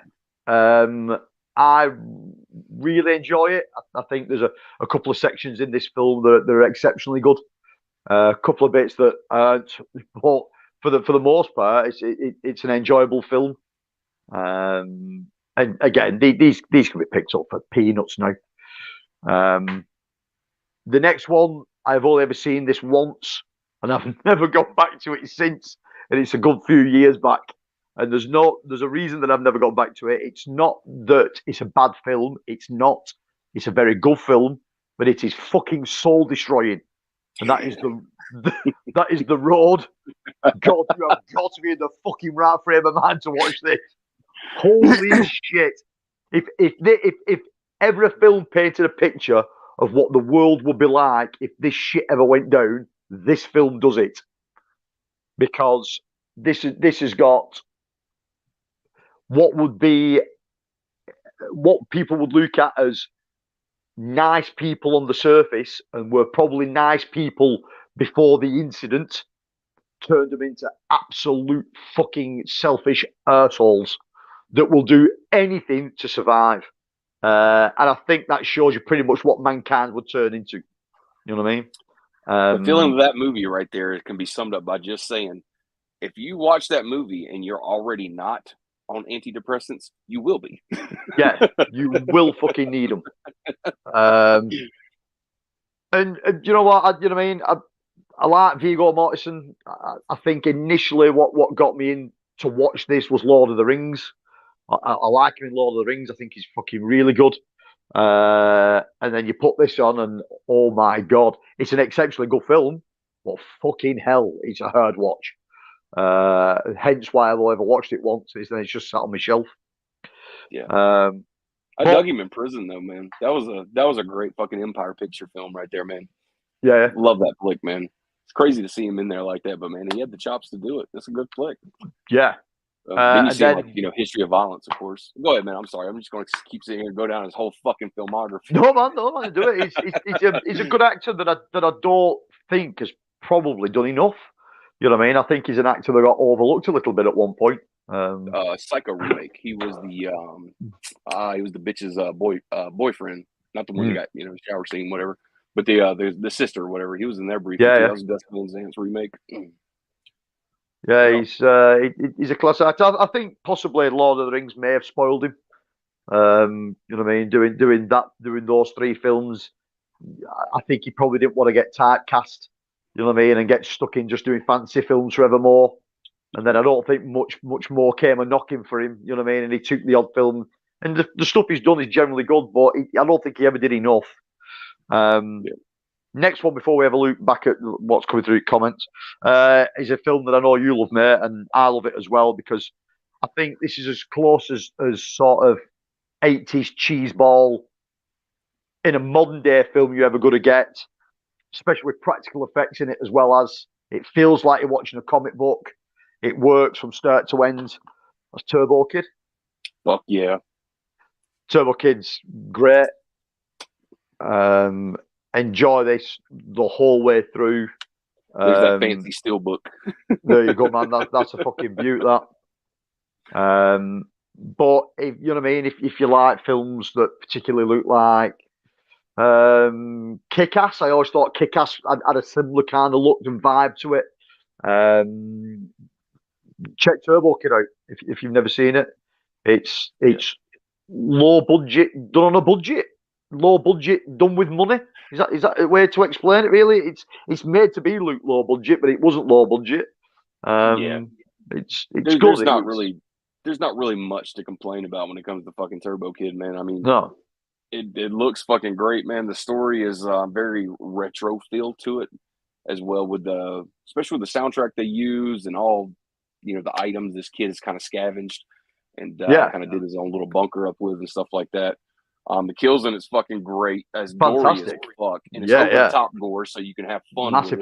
You're not taking it too seriously, but yeah, man, that was a flick right there, man. Just to say how much I love that film and how good it is, man. I watched that movie for the first time sitting in my living room. I got another copy of it. I think I had it on DVD. Somebody gave me a DVD of it or something. So I watched it, loved it, immediately clicked play again as soon as the credits got done. And then the next night, when everybody was all, the kids were here and everything, I'm like, my kids has got to watch this fucking movie, and watch it for the third time the next night over. And I think me and my kids has probably watched that movie together probably more than a Nightmare Before Christmas, and that's a fucking lot. So, yeah, that's Turbo Kids that's where it's at. That's it's gory and it's fucking brutal as fuck. It's still a family film. It is really entertaining. It's I think at the time, when did it come out? That about 2015, something like that. Mm-hmm. So at the time, you were sort of getting quite a bit of that looking stuff, you know what I mean? The way that film was filmed, like Hobo with a Shotgun, that was shot very similar. And I dig that kind of stuff, you know what I mean? I think it works really well. It kind of reminds you, and I think it is too, I could be wrong, but is it Raven Banner? It is Raven Banner. Raven Banner does have that look and that feel to their movies. Yeah. Especially like, they're all shot digital, of course, but they make it look really fucking good. So, and we all know that Raven Banner is definitely that's a low budget kind of company, but they do great fucking movies, man. I'm like running through the shit that I get from them from Horror Pack, and I'm like, dude, like this is a solid fucking company right here. Like, I think me and you was talking about it before, which I think is another Raven Banner title, which is Psycho Gorman, which is fucking took everybody by surprise. Everybody's like, what the fuck is this movie? Watch it. Again, another great film. Yeah, man. But Raven Banner's got it going on, man. They got some misses, man. Come on, I mean, they all can't be fucking bangers, but they definitely got misses. But man, when they do fucking bang on it, it's like, it's good stuff. It is good stuff. And like I said, Turbo Kid, if you've never seen it, then check it out. Honestly, it is really, really good. It's almost like apocalyptic / fantasy in a way too, because I mean, come on, we got fucking robots in there for fuck's sake. So it is really, really good. Gizmo, I'm a sucker for Hell Comes to Frogtown, Cherry 2000, and A Boy and His Dog. Love them. Well, hold it there, set mate. We might as well skip through a little bit. What the fuck is it? It's here. I've heard so many people talk about A Boy and His Dog, and I've never seen that fucking movie. I don't own a copy. It's been a long, long while since I've seen it. I was skimming through some stuff the other day, and it popped up. And I should have picked a copy up, to be honest, but I didn't.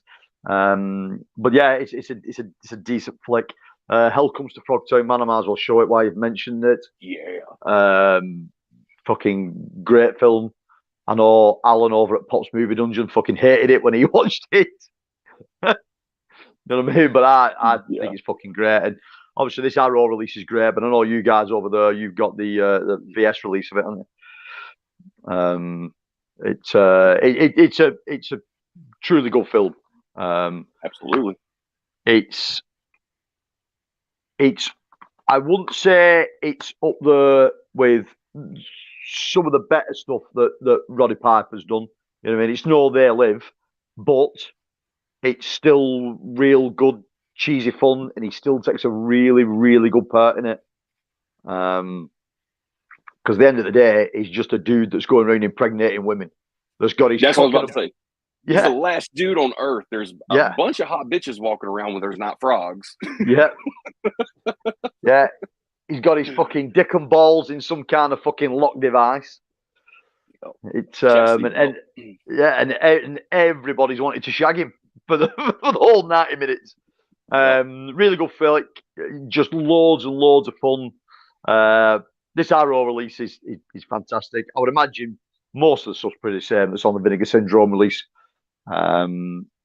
Again, You know, that's one I never compared the differences on for the special features, which you would think that, especially that title, I would have already done that a long time ago. But dude, it was at that time, man. Like I was like one of the last people to get that Vinegar Syndrome release with like that big box on it and all that shit. yeah. So getting that was just like, as long as I had it on the shelf, then it was like, okay, like I'm good. I'll compare the features later, and it's just something I never went back to. And then Joe Bob Briggs, of course, like a couple weeks after I got it from the Vinegar Syndrome, because I had that one first with the booklet that was limited, then got the VS one before it sold out with the box, and then Joe Bob Briggs for The Last Drive-In. Fucking, that's like one of his last movies for season 2, I think it was at that time.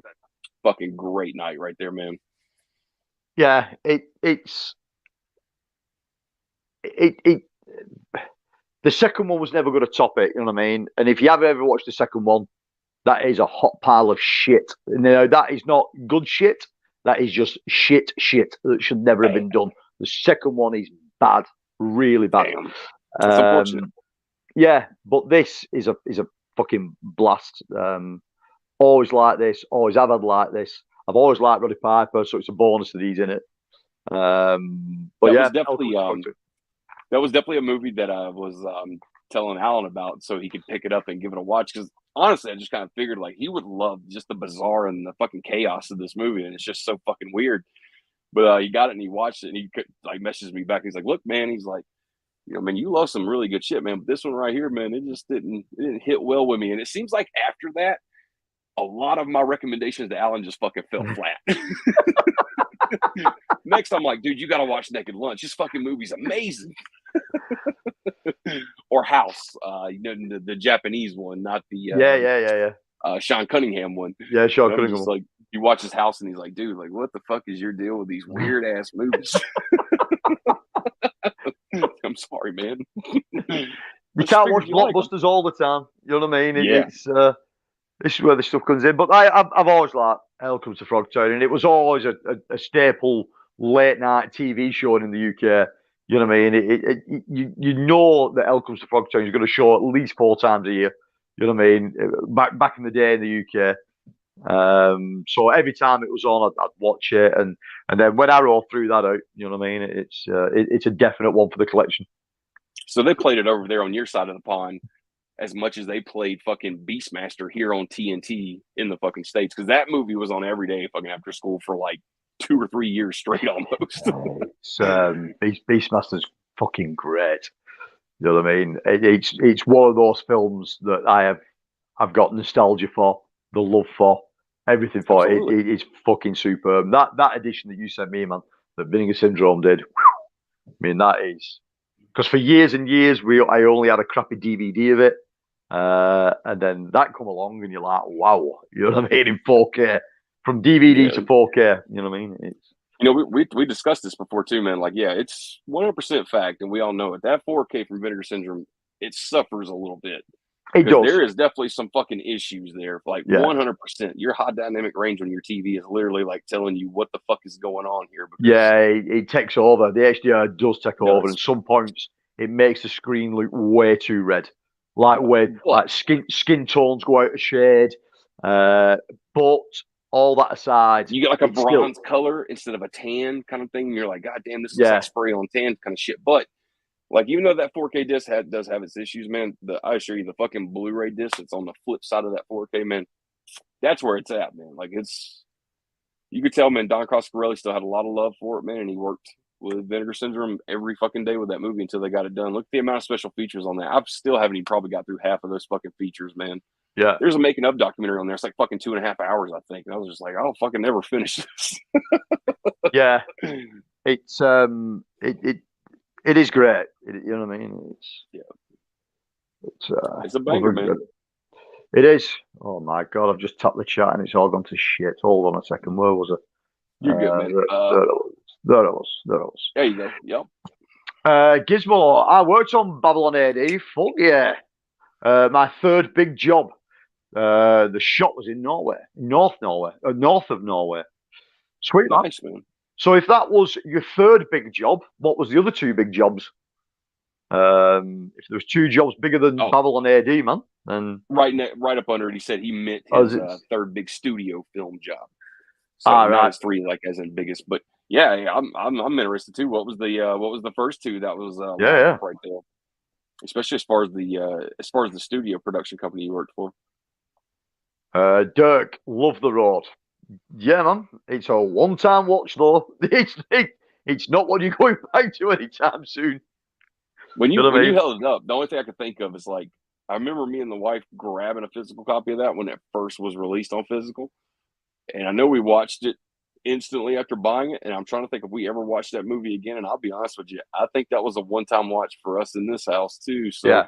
but from what I remember of it, it was a good fucking movie. But It yeah, is. It's exceptionally good, but you're not coming out of that fucking movie though with like let's go out today and have some fun. No, no, no. It's that's fucking some grim grim. reality. Yeah, Yeah, grim reality. City of Lost Children. Gizmo, The Road and City of Lost Children. He's bought so incredible, sad and great at the same time. It is, yeah, yeah. I mean, City of the Lost Children. Don't think I've seen that. Yeah, man, that's a pretty good flick right there. But it's just like he's saying, like for the road right there, man. Like there's no great feelings coming out of that film though. You can say it's a good film all you want to, but everybody around you is just like, God damn, man, let's go fishing or something to try to forget about that experience. Dirk said, "Death Warmed Up" is a great one. Death Nice. Warmed Up. So Death Australia Warmed Up, film. was it? Severin put it out. It's got a bizarre ass looking slipcover on the front of it. I got it over. I just haven't got to it yet. But damn, that's cool, Dirk. I didn't even know you grabbed Death Warmed Up, man. It's probably one of the many you had there in your box though when we did that unboxing. Yeah, I don't know that title. Look, the next time Severin like marks those DVDs down to like $2, $3, $5 a piece, man, I'll just buy you a shitload of them and send them your way and be like, here, watch all this shit. I mean, to be honest, man, like the last stuff you sent home, like Turkey Shoot was in there. The quality of the DVD and the features that you're getting on them for the money that you're paying is unbelievable. It's fucking crazy. Unbelievable. I'll be fair, man, because I've tooted that horn too, man, of being like, dude, like, look, you can't go wrong. They're selling their fucking DVDs for like $2, $3 a pop. Look at all the features because it lists the features on there. There is, however, a lot of Severin DVDs though that even though it lists those special features just like it does for the accompanying Blu-ray, yeah, those features sometimes ain't really on the DVD though. Ah, right.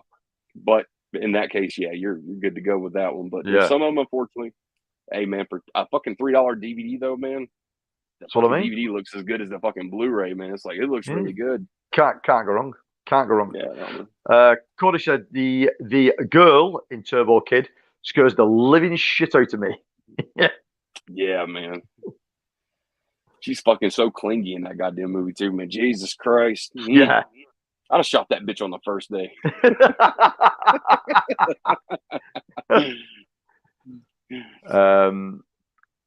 It's great. It's great fun. The hell comes to Frogtown. Just don't watch Frogtown 2. Yeah, man, it is fucking terrible. I've never seen it, man, but it's bad. We talked about it like years ago, and you were just like, dude, like, fuck, dude, 2 is not where it's at, man. Like that's it's poor.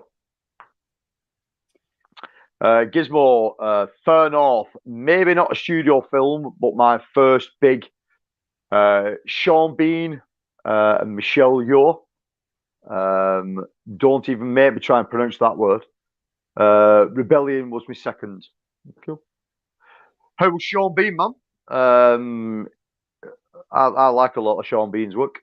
I don't know if you guys ever know, he did a TV show called Sharp years and years ago, sort of early mid-90s, which is fucking brilliant. He plays a British army sergeant during the Napoleonic Wars, and it's about the it's about the exploits of Captain Sharp. It's a really good show. That's Sean Bean. Great actor.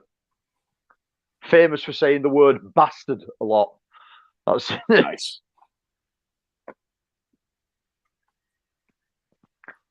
Look, he's putting big words on there, making me try to say things. Fucking hell, man. Gizmo, Katut Katuki. Oh yeah, fuck that. Rebellion. Dude, there's a whole lot of words on there that a fucking poor lad from Wigan like me ain't gonna fucking pronounce. But I take it was quite good. You know what I mean? Nice, man. I almost thought that word was NyQuil over there. I'm like, yeah, it's not NyQuil. It's like NyQuest. Got was supposed to direct RoboCop 2, but turned it down. Still think he regrets it. Tashanga. What would you say? What would you say is your favorite post-apocalyptic film of all time? I want that really, mate. Yeah, it's hard. It's probably coming up. We'll whip through some more of these, and I'll probably show it. But it's hard because of what I found with this stuff. It's all enjoyable, but all pretty much bad at the same time. You know what I mean? It's all on the same kind of key. It's you get exceptional ones, you get low budget ones and shitty ones, but it's all enjoyable as each other. So to try and find like an all-time favorite of it is really difficult. There's a couple I really enjoy, and we'll get to them in a minute. There you go. Enough said right there. Well, that was going to be what I was going to show next. Was obviously Mad Max trilogy. Now, yeah, man. Just like TCM, I have an issue with the Mad Max stuff, and again, people are going to start tuning out in fucking droves. I love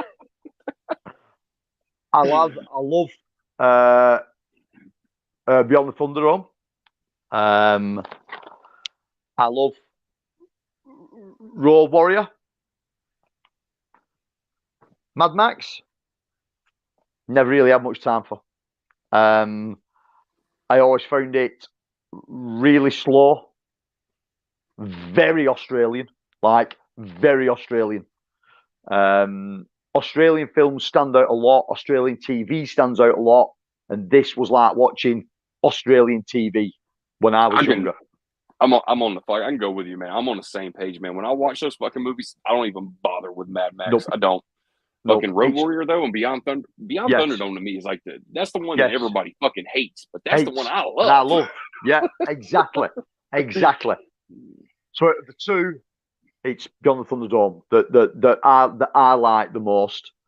Like I said, Road Warrior, yeah, he's good, but I always enjoyed that one more. It was probably bigger budget. It was more batshit crazy. It was more cheesy. And I think that's what did it for me. But again, I mean, take nothing away from the three films. You know what I mean? It made him a fucking global superstar. We can sum that film up by he basically gets fucked over because a guy kills his wife by popping a wheelie on a dirt bike and it kills her. Yeah, basically. No, it's like, yeah, it's just so slow, so slow. But I suppose it's a classic. People love it, but for me, I just preferred the other two. You know what I mean? I think they were two better, more entertaining films. I agree. Now, as far as do we call it the fourth one or the unofficial fourth one, Fury Road? Don't like it. Not in my collection. Wow. Now that was a fucking bold statement of this. Yeah. Because I don't like the fuck's his name? Fucking name's going to hit me head now. Tom Hardy. Now, if my wife was here, she'd be calling me all the names under the sun now because she loves Tom Hardy. Personally, I don't really like him. I think he's quite limited in his roles. I think he's far better as a TV actor than a movie star. I think he did an okay job as Bane in the last Batman film. But as far as his other stuff goes, Bronson's all right. Bronson's a half decent watch. He did a good job in Lawless. He did a film called Lawless about like the Moonshine era. Yeah, he did yeah, really yeah, good. He played the brother to Shia LaBeouf in that film. He did a pretty good job. Yeah. There's a brutal fucking scene in that movie that involves him that's definitely unforgettable.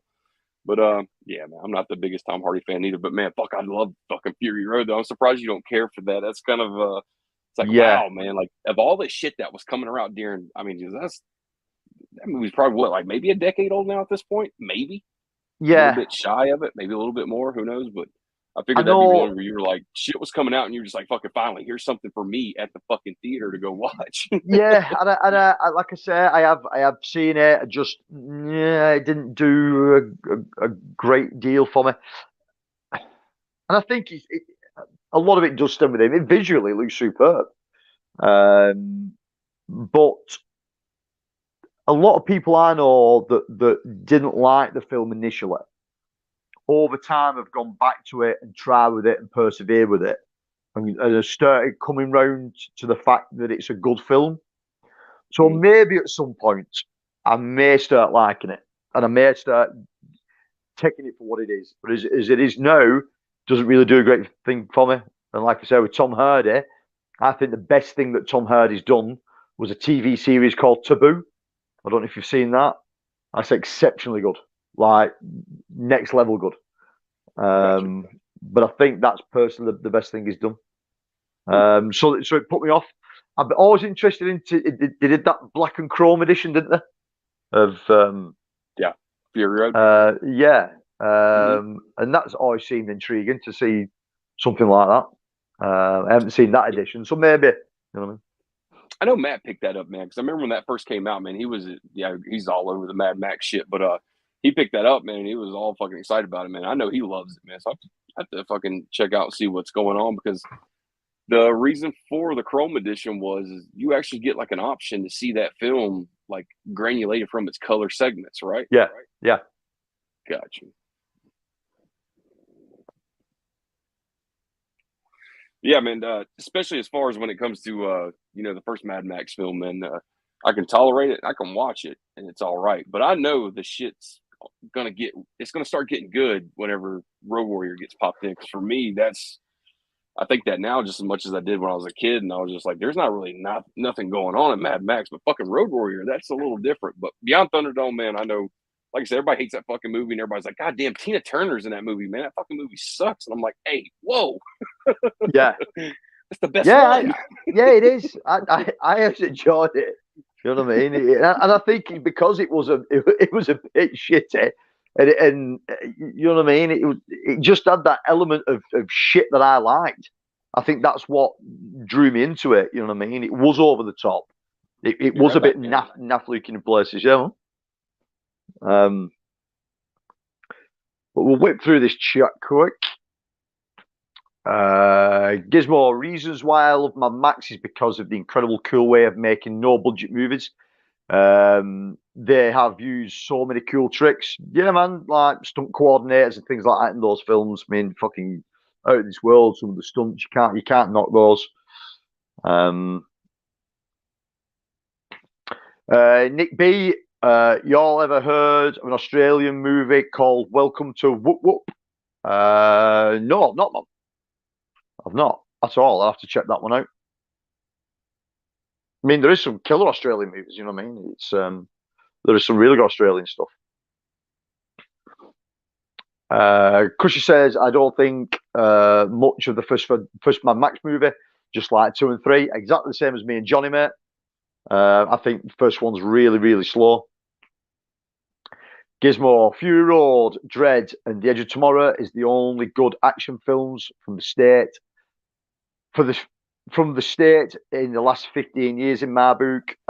Dread is an unbelievably good film. And I denied about putting that in this stack of films. Because I don't think it is. I just don't see it as 100% sort of like apocalyptic kind of film, Dread. I know it's in that kind of universe, but it's also got a bit of a sci-fi element to it as well. But Dread is an unbelievable film. And you'll hear sort of like me and Brad and that bang and bang on about how good that film is and how good Carl Urban is. I think Carl Urban's an unsung hero. Cunt. Yeah, he's fucking brilliant. He is brilliant. I still gotta watch that, man. Bought the fucking Oh, was that the exclusive steelbook? Steelbook. Yeah, Steelbook 4K from eBay or something that Best Buy put out. I still haven't watched it. Yeah, dude. It's a brilliant film. Brilliant film. Nothing like the Stallone version from '90s. It's really good. Really, really good. But like I say, I like Carl Urban, and I think it's probably one of his best roles. Gizmo, I know Dread and Fury Road is 50% produced from South of Africa, but still American. Come on.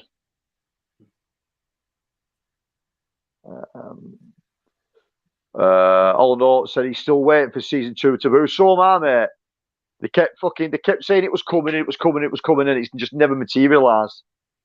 Is that an HBO series? BBC. BBC? Okay. Yeah, so BBC made it. BBC put it out in the UK. So I'd imagine it'll be on BBC in the US. I would imagine, unless HBO picks it up. I don't know, but it's a BBC show. I've seen the image, the little it's like a guy in a top hat and it looks kind of morbid and sinister kind of thing. Yeah, I've seen that image like on streaming services that I have, but like I said, I just never clicked on it before. Yeah, I mean, thing is in them as well. Another British actor called Neil Graham. Have you seen Lock, Stock and Two Smoking Barrels? Absolutely. He's the Liverpudlian. He's the Scouts guy out of that. He also played. He was also in Boardwalk Empire. He played Al Capone. Okay. In Boardwalk Empire. About. That's Neil Graham. He's in that. He's in it as well. Excellent actor. Dirk says Fury Road is very woman empowerment heavy, but I do love the practical effects. I can agree with that. 100%. Yeah. Ragnar 666 is in the house. Hello, Ragnar. All right, mate. Hope you're doing good. What else you got over there, man? Let's see what else. So I've got again another cheesy film that everyone hated when it came out. I think at the time it was the biggest budget of a film ever when it first came out, and then it tanked at the box office massively, and then found a home on sort of like VHS and shit when it came out, and then I think it got a bit of a cult following after that. But it's Waterworld. Knew you was gonna hold that up. So you said really the biggest budget, the flop. Everybody knows that story. I mean, I fucking love Waterworld. What was everyone's problem? I don't get what everyone's problem was with it. It's fantastic. I love it. I think Costner's great in it. I think the supporting cast is great in it. What can you not like about it? I don't get it. It's a fucking long film. You know what I mean? Like every other Kevin Costner film, it's long as shit. But I thought it was fucking great for what it did. And this Arrow release is fucking fantastic. You know what I mean? There's like 2 cuts of the film in here, or 3 cuts of the film, or something fucking mad like that. Shit, man, maybe everybody just wanted like a Dances with Wolves 2 instead of Waterworld or something. Who knows? Yeah, I mean, I can't think what the films prior to this would have been. It would have been Dancing with Wolves. There must have been a couple of bigger ones than this before this, then this, and then he went off the boil a bit, and then he did another one, which again I haven't got a copy of here, which I sing the praises of quite highly, and it is The Postman. That's another post-apocalyptic film he did. Postman's fucking great. Yeah, I mean, unbelievably good film. Another Costa film that everyone seems to have forgot about. And it's a shame that Arrow's not picked that up. I mean, I see that they've picked up Robin Hood, Prince of Thieves, which, yeah, great. I love that film as well. But I can see Arrow probably picking that up. You know what I mean? At some I'm trying point. to think of the name of the series that he's doing. That he's been doing that for like the past 5 or 6 years, and everybody loves the fuck out of it. I just can't think of it off the top of my head, but I do know that's like his big paycheck now. I'm sure somebody in the chat's gonna get it. They'll throw it down there, but I do know that's like one of the fucking like highest rated fucking television shows like for like the past couple of years now. Right. Somebody will throw it in there, but fuck, I completely forgot what it was. Yeah. Ragnar got it when I said about the budget of it. Gizmo got it when I said about the budget of it.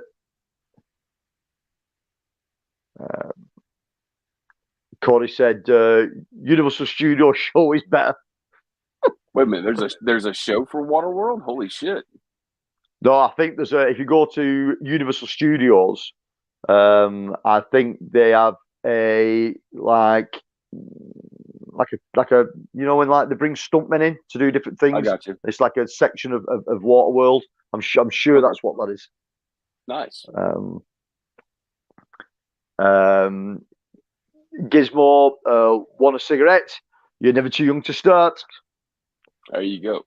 There we go. It's all about cigarettes and oil. You left your comment on there. It's weird. It's weird using this phone and not the computer. Gotcha. So I know that Crusher will like this one, and I do too.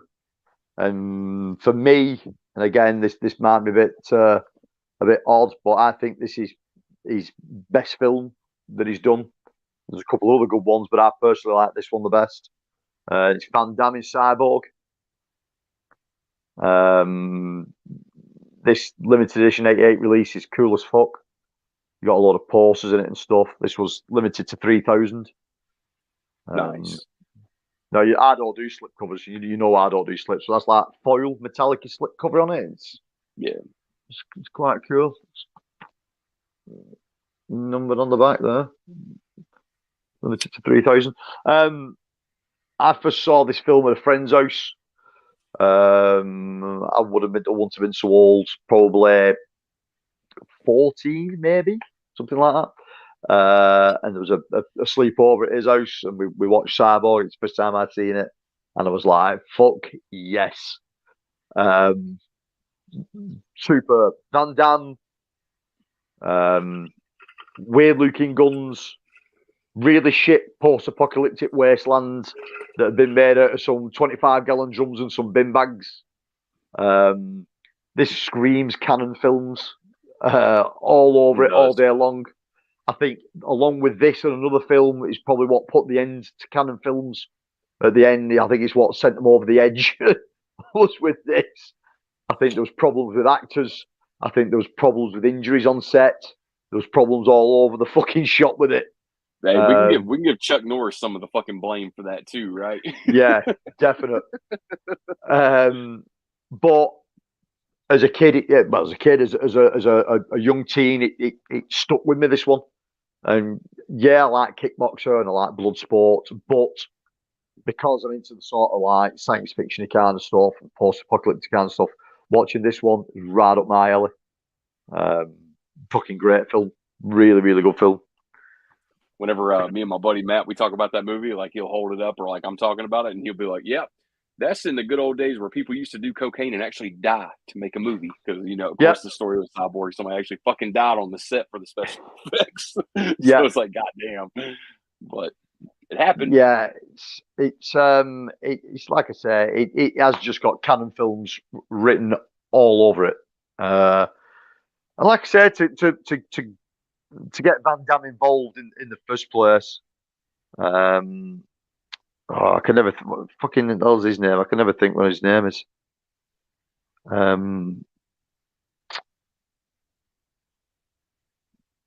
Well, do the middle. Somebody drop his name in the comments. I can never think what his fucking name is. I can't even see it on back. Looks like Brad Dourif on that cover. Yeah. He plays a top fucking sort of badass in it. You know what I mean? The final fight scenes is fantastic. Gizmo Cyborg was supposed to be Spider-Man.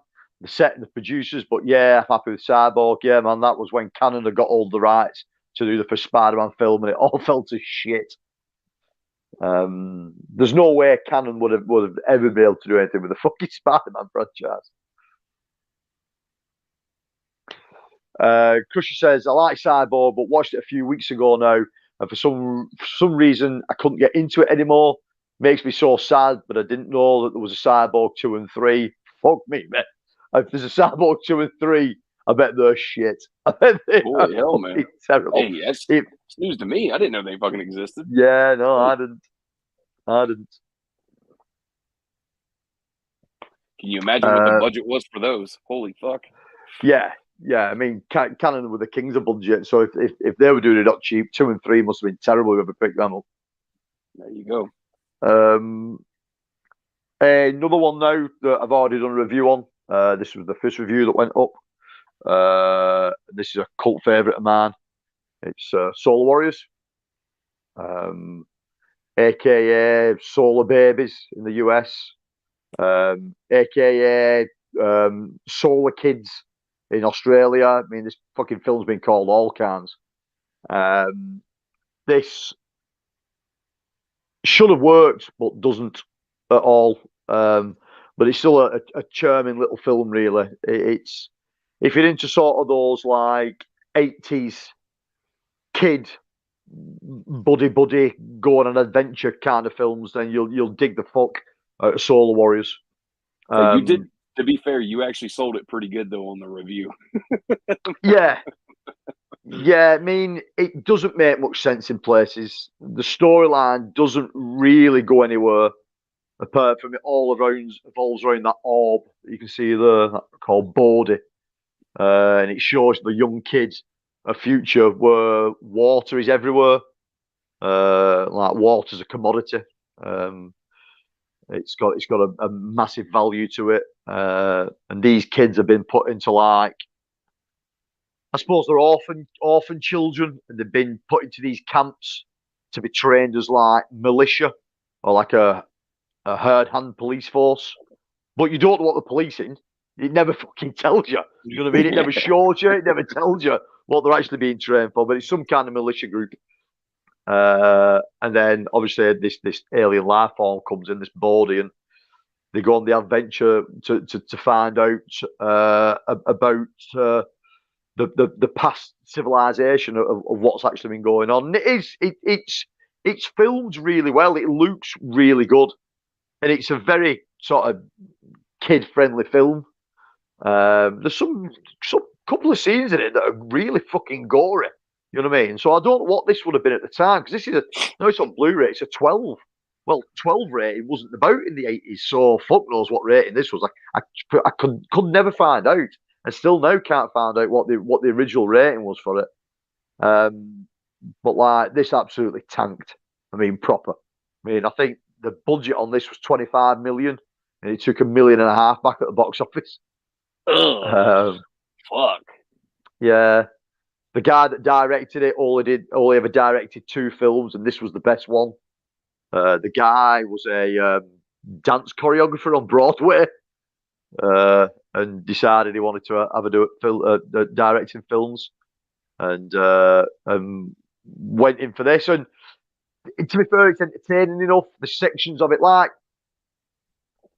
they're called Solar Warriors, but it's off-putting because you think it's something to do with the fucking sun and not water. But the whole film's based around water, and the whole reason that they're called Solar Warriors is that's because that's the name of the fucking like rollerball team that they've got. But the rollerball takes like no part of the fucking film proper. You know what I mean? It's really fucking weird. They could have called it anything other than fucking Solar Warriors. It's weird, but it's really entertaining. Really entertaining. It is well shot, but again, the story doesn't make much sense. The ending's a little bit weak, but it's got some kick-ass fucking actors in it that you'll know. I mean, there's 2 people in here out of fucking oh fucking hell, man! I tell you, I started talking about things, my mind goes blank. Fucking Newcastle for you. Yeah, well, exactly. Let's just stay off that shit. Lost Boys. There's two acts in here at Lost Boys. There's oh fucking hell. An actor out of here, the kid that was in Near Dark. He's in here. So it's like this was like a starting platform for a lot of those actors before they went on to do sort of bigger and better things. But if you've never seen this, or if it's like a bit of nostalgia that you're looking for, like 80s nostalgia, then you can't really go wrong with Solar Warriors. But if you're looking for it in different territories, it went under a shit ton of different names. So, like I said, UK it was Solar Warriors, US it was Solar Babies, Australia it was Solar Kids. But it's entertaining enough. You know what I mean? It's a decent enough film if you can get past it not making much sense in places. But it is good. You know, Screen Factory's got that 4K coming out for that coming up here. I think that's November. I think they got that slated for. Yeah, it's a film I like, but I probably wouldn't upgrade to 4K. I mean that. Yeah, I mean that Arrow Blu-ray release looks fucking brilliant as it is. It does look really good. So a 4K upgrade of that, I probably don't need it as much as I like the film. But again, that's another film that you can look at that has very little storyline. It really just goes for the brutal factor of the fight scenes while they're in the arena. The storyline that runs in and out of Rollerball is really fucking sketchy. You know what I mean? It's a good film. I enjoy it, but the storyline is sketchy to it. Maybe on paper it just looked a lot better. You know what I mean? Yeah, possibly. It's I would imagine it's an adaptation of something, some novel or some other film, or that they've just twisted round. It is an entertaining film, but again, it's one of those that its storyline is really fucking slim on it. There you go, right there. Dirk got some knowledge. Dirk, there we go. Fender Tremolo is the villain in Cyborg. The actor is Vincent Klein. I had to look it up. There we go. That's the dude. He's a big motherfucker as well. Gizmo, first fight tonight in UFC is one of the craziest fights ever. This will be a great night. Holy shit, man. I'm not for I've done though, so everyone can go fucking watch UFC in a bit. It's Dirk right there got another one on there for you. For your that Event Horizon 4K. I think Studio Canal popped that out over there for you guys. Yeah, Studio Canal. I haven't picked it up yet, Dirk. I am waiting for it to drop in the sale, mate, because I know with it being a studio release like that, I'll give it 6 months. The HMV will have it in the 3 for 30 deal, definitely.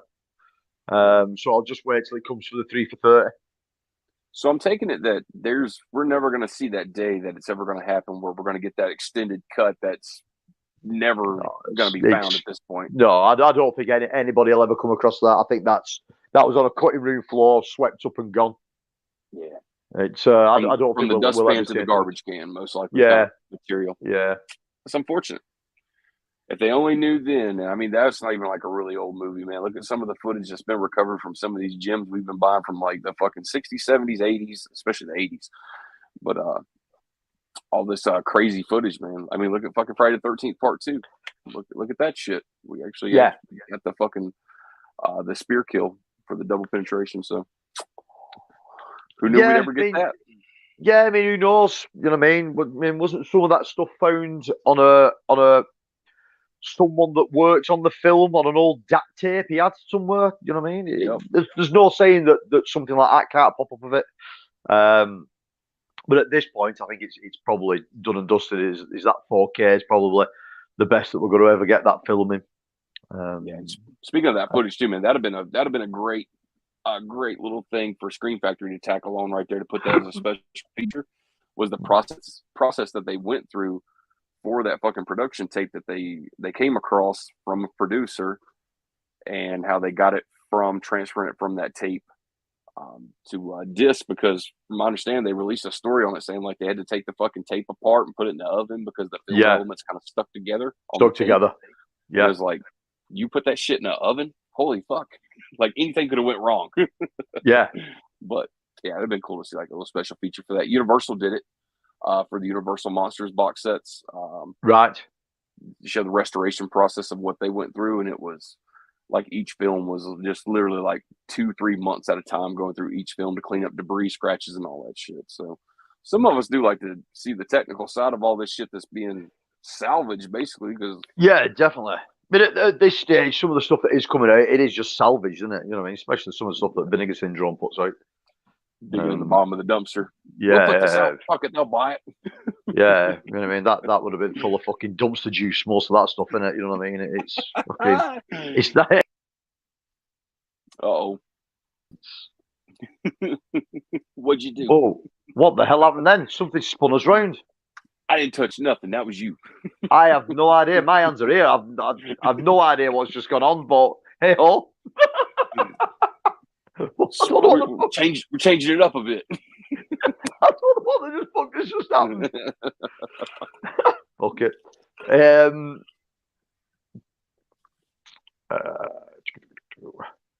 Gizmo says one of the reasons why the X cut of Event Horizon is not released because the special effects people contract. I know some deep dark things on that production. All right. Nice. It's unfortunate that there's a bunch of legal shit just standing in the way of it. It's not just the fact of lost elements, but that's actually good news though. So who knows, man? Maybe that show gets squashed one day, and you'll maybe get it. Yeah, definitely. I always thought it was lost. That's the thing that I'd read and other people had talked about, and I actually thought it was completely lost. I worked on the special effects model June on Dead Snow 2. He told me the story. It can never be released. They were breaking the law. Ain't that some shit? You almost think it's like maybe like a royalty issue, but it sounds like there that maybe somebody pushed the envelope a little bit, and who knows, man. Yeah, possibly. It's but like I say, I've always enjoyed the film. Is in the cut I've ever seen it, the only cut I've ever seen it. So that 4K, I mean, it will look good. But again, I'm just going to wait till it drops in price. Now I'm in no major rush. It's not going anywhere over here. You know what I mean? So it'll always be available. So I'll just grab it when it drops in the 3 for 30 because it will do. Give it 6 months, it'll be in that 3 for £30. Because HMV have that running all the time. And then once those 4K, because obviously that 4K shit in HMV does not sell. There's hardly anyone buying 4K. The section for 4K in store is very small. And I would say new editions go to it, and then you give it 6 months, and they're in the 3 for £30 because no one's fucking buying it. You know what I mean? So I just wait for stuff dropping in the 3 for 30 now. There you go, man. Save a little bit when you can. Yeah. Next one up is a title you grabbed for me, mate, because we can't get it over here at all in any way, shape, or form. Whether it was DVD, there might be an old VHS of it kicking about somewhere. But it's an entertaining film. You know what I mean? I won't say it's good, but it's entertaining. And that is Sandal Bergman in She.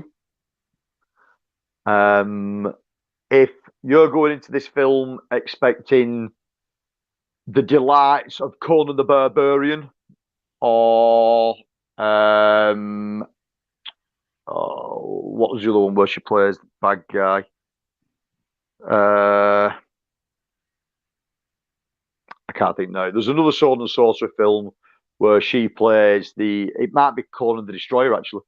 I think it is. It's Conan the Destroyer. She plays the bad guy in Conan the Destroyer. She plays like a witch in something else. So she did Red Sonja Dirk. There you go. She plays the bad guy in Red Sonja.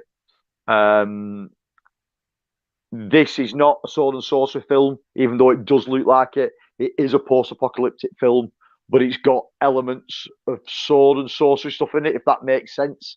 because I think she was so stereotyped with this kind of stuff. She just went with it. Again, it's entertaining. It doesn't make sense in places. Again, it's another one where the continuity errors are rife in it. But I like Sandra Berman. You know what I mean? I think she was fucking brilliant in Conan. I think that's probably the best thing she's ever done. But she is definitely a good watch, and it's like I said, these Kino releases are fucking great, mate. You know what I mean? It's when these are on sale, man. You know what I mean? No wonder you guys in the US are filling your boots when these things come in. Because they do a fantastic job for the money. And there's not much on it, you know what I mean? There's an interview on there, and with the director and the writer. There's a theatrical trailer, man. But for like, I mean, how much of these was like $9, something like that. I mean, fucking bargain bin prices, man. Yeah. Couldn't beat them. Duck it at the Red Sonja. So yeah, man. So I've never seen that flick right there. Now I remember whenever you sent over your list of your wants. I remember when I got it in here to separate all the stuff so I could send it over. I looked at the cover for it and I was like, "Fuck it, dude, I want to go see if I can pull up a trailer and let's see what this is all about." And I watched the trailer and I was like, "Fuck, I should have ordered 2 of those." Yeah, but trust me, it'll be on sale again. I think Kino's like doing 4 sales a year now. Yeah, definitely. I constantly flick through. Yeah, I constantly flick through those stuff on Kino to see what they've got on. But I think up to now, everything that I asked you for was everything that I wanted that they put out. You know what I mean? I don't think there was much else that I couldn't get. You know what I mean? Because obviously these guys have got titles that I can get over here. They've got titles I can't get. This was one of them. That I think the 10 that you got me is ones that I couldn't get. Oh, was there 10 of them in there? Yeah, man. I think you got me 10 altogether, didn't you? Yeah, it's like, man, even though there was 10 in there, man, it's like wasn't expensive at all because, like you said, man, they're like fucking $5, $6, $8 a pop. Some of them are like whatever. But hell, man, I mean, it's a bargain meal. I mean, the basic looking, you know what I mean? There's not much on, but dude, for the money, you know what I mean? It's but I'll have to check that one out. It's a good flick that you'll enjoy it. Gizmo hit it right with this one though. No, Sandra Bergman is the best in the Hell Comes to Frogtown. No, I know we've already shown that one. Is the one I know exactly the part he's talking about. Is when she decides that because she's not interested in Roddy Piper at the beginning at all, and then but the further the film goes on, there's a camping scene where it's gone dark, and she strips off, but she's got like military issue underwear on. Holy shit! She's goes over here and gets in that bitch's sleeping bag quick. Yeah, she's a hot lady. But I think probably her best acting role was Conan the Barbarian. She's fucking brilliant in it. Really good. Next one is a really good release. Company that put this out in the UK. I don't think you can get these in the US, but this film's been released in the US. But it's a single one release over here. Damnation Alley. Okay. I'm trying to think of who has that out here in the States, man. I'm sure it's got a release from somebody, I believe. It has. I did look, and I cannot for the life of me think who it was. But it has got a US release. It's really good. It feels like a made-for-TV film, but I don't think it was. But that's the kind of vibe you get about it. It feels like obviously the budget was took on the vehicle. Really, I think that's where it went.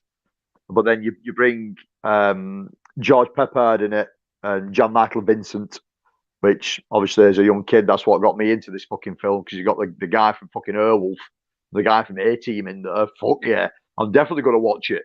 You know what I mean? It's and then you had this big fucking Landmaster vehicle that they've got, this big fucking 12-wheel thing, and it sort of works. You know what I mean? It's like there's a Third World War at the beginning. There's a lot of fucking nukes get dropped. Everyone's dropping nukes all over everywhere. And there's that many nuclear explosions gone off.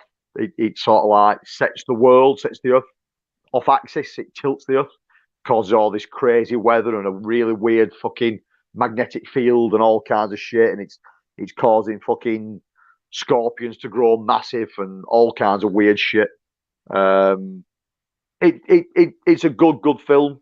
Again, just let down by a bit of a poor ending. But entertaining as fuck while it's on. But just feels like really feels like a TV film. Really feels like a TV film. But I think Cody's just hit that one right there. It's a Shout Factory release. So I would imagine it's got the same shit on it, same special features as what these have. But these Signal One releases are really nice. Nice. Yeah. Reverse cover art there, it looks like. Reverse art on them, yeah.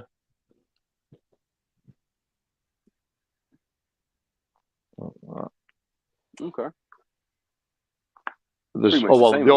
It's exactly the same, but on this particular release, they've just took the age rating off it on one side. Gotcha. At least they gave you that option. Yeah, so that side's got the age rating on it. Blu-ray, DVD combos, all these Signal One titles are.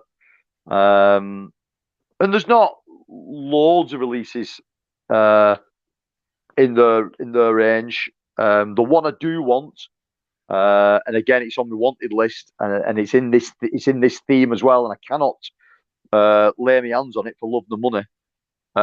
Is Cherry 2000. Mm-hmm. Cherry 2000 is a fucking great film, and it's Signal One that put that out on these kind of releases, but I can never seem to get my hand on it. It's out of print now and goes for daft money, and it doesn't pop up that often. Damn.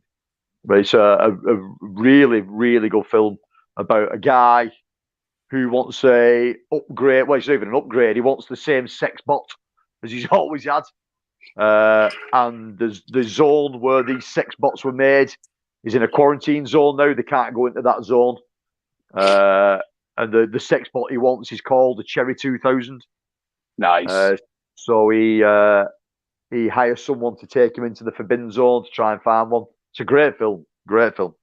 You got me sold on it. That story alone, this dude's going to risk it all for a fucking sex bot. For a sex bot. Yeah. Nice. It's a really, really good film. It's got thingy in it as well as right, some shit with names. The girl out of fucking 16 Candles and Molly Ringwald. It's a good film. If anybody's watched the montage thing before these streams or the montage put up, it's the girl in that who's firing the fucking rocket launcher into the barn. So that's out of that. That's a clip out of that film. But Signal One do a great job. The only other main release I have of theirs, and again, not a lot of people like it, but I like it, is Hudson Hawk. For some reason, I always enjoyed Hudson Hawk, so they put that one out. Now we get into the fucking meat and gravy of it all. We get into the bowls of the best Italian stuff that there is to offer, and I'm a couple missing, simply just because I can't fucking get hold of them. Probably one of the best Italian knockoffs of this theme is After the Fall of New York. Fucking great film. Elements of fucking Mad Max all over it. But probably the best Italian exploitation film of this genre, of this theme that was probably ever done. And this was a 88 release. This is in the the Italian Classics collection. If you've never seen it, there was another one that came out at the same time called Hands of Steel. I think it was by the same director. Both with watch, but for me, this was a better one. Basically, just a fucking Mad Max ripoff. Nuclear explosion. World has fucking two factions, basically. Motorbike gangs fighting amongst each other. The end. You know what I mean? Basically, all it is. I was was nerding out a little bit, and believe it or not, but the lead for the after the fall of New York right there was actually going to be the lead from Exterminators of the Year 3000. However, due to financial constrictions with their agents, he didn't get the money that he wanted, and the other guy decided to go off to college to get a degree. So you got what you got there with that lead actor. But I was nerding out last night, like reading some of that shit too, especially for the shit I got coming up. So I had to do a little bit of homework. So yeah, there was definitely going to be a different lead for that flick right there. It didn't happen. So probably for the best. Yeah, he just sort of working it as well as, you know what I mean. It's also it's 2019. The alternative title is 2019 after the fall of New York, innit? And then an alternative title is just the fall of New York. Because obviously the reverse art on that. I was thinking then, I'm sure it had a different name as well. Oh, that's it's 88 Italian collection, right? Yeah. Fuck, man, that artwork looks great on both sides, man. Both sides is good. Fuck, it looks great. Right.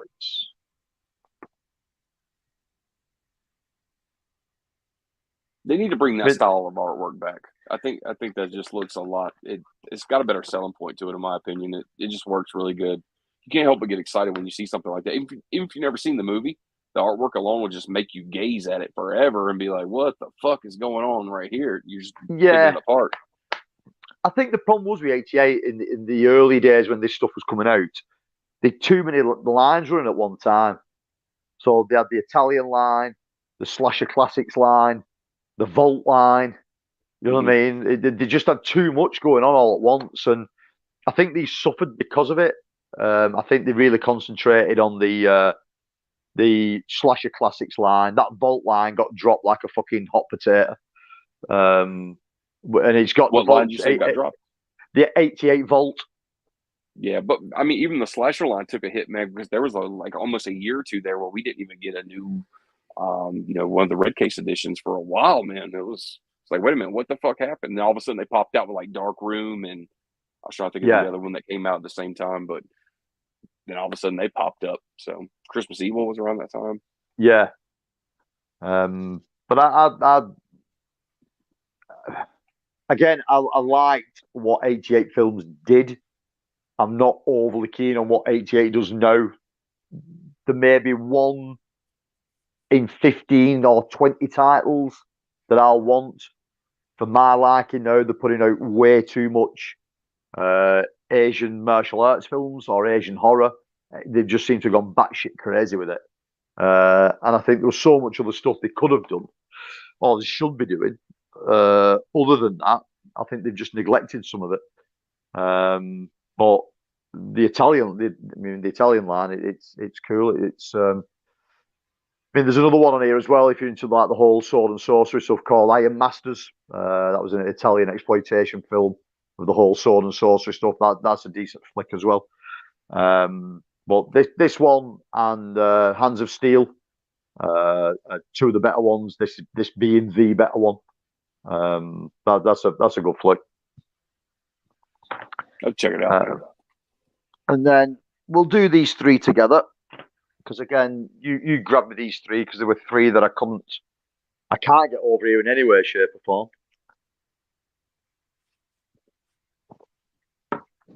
Man, you're saying that. Let's have a look at this quick. Dirk says, I need to see that one as well. I take you talking about Damnation Alley, Dirk. You'll like it, man.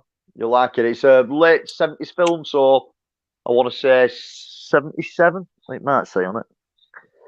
Is it quite that? I want to say 77, 76 maybe. But it's definitely worth a watch. I mean, John Michael Vincent's really young in it. I've been talking about After the Fall of New York because like both of those was right back to back. I just don't remember when the comic came in. Yeah. Gizmo did my first Italian movie last year. It's releasing this year. The Hanging Sun, it's called. Looks amazing on the trailer. I'll check it out, dude. Nice, man. I'll have a look at that one. I'll write that down so I don't forget it. Yeah, I'll pop that back up.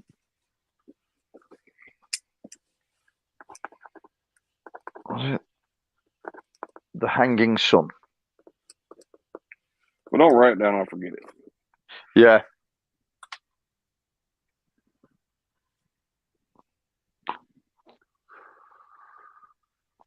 So these next three, again, mate, you lovingly hit me up with these because I was struggling to get them over here. I don't think anybody else is releasing them apart from Severin.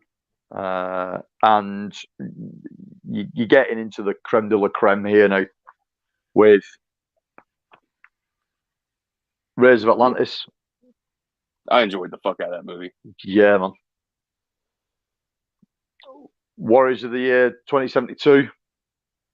Ochi. And Diodado's Endgame. Yep. Talking. Oh, Diamato's Endgame. Three. Diamato. Yeah, Diamato. Three fucking brilliant films. I would say out of the three, for me, the most enjoyable is Warriors of the Years 2072.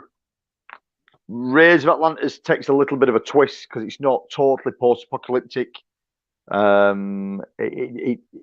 It just drags you into that sort of feeling, but it's not a full-on post-apocalyptic film. It had a $26 budget.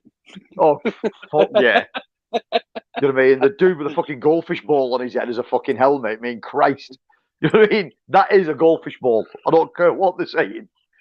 Someone found the that. best way to enjoy that movie is sit around with a bunch of your friends and have a more than just a few drinks, and all of you be cracking the fuck up. Be like, what are we watching?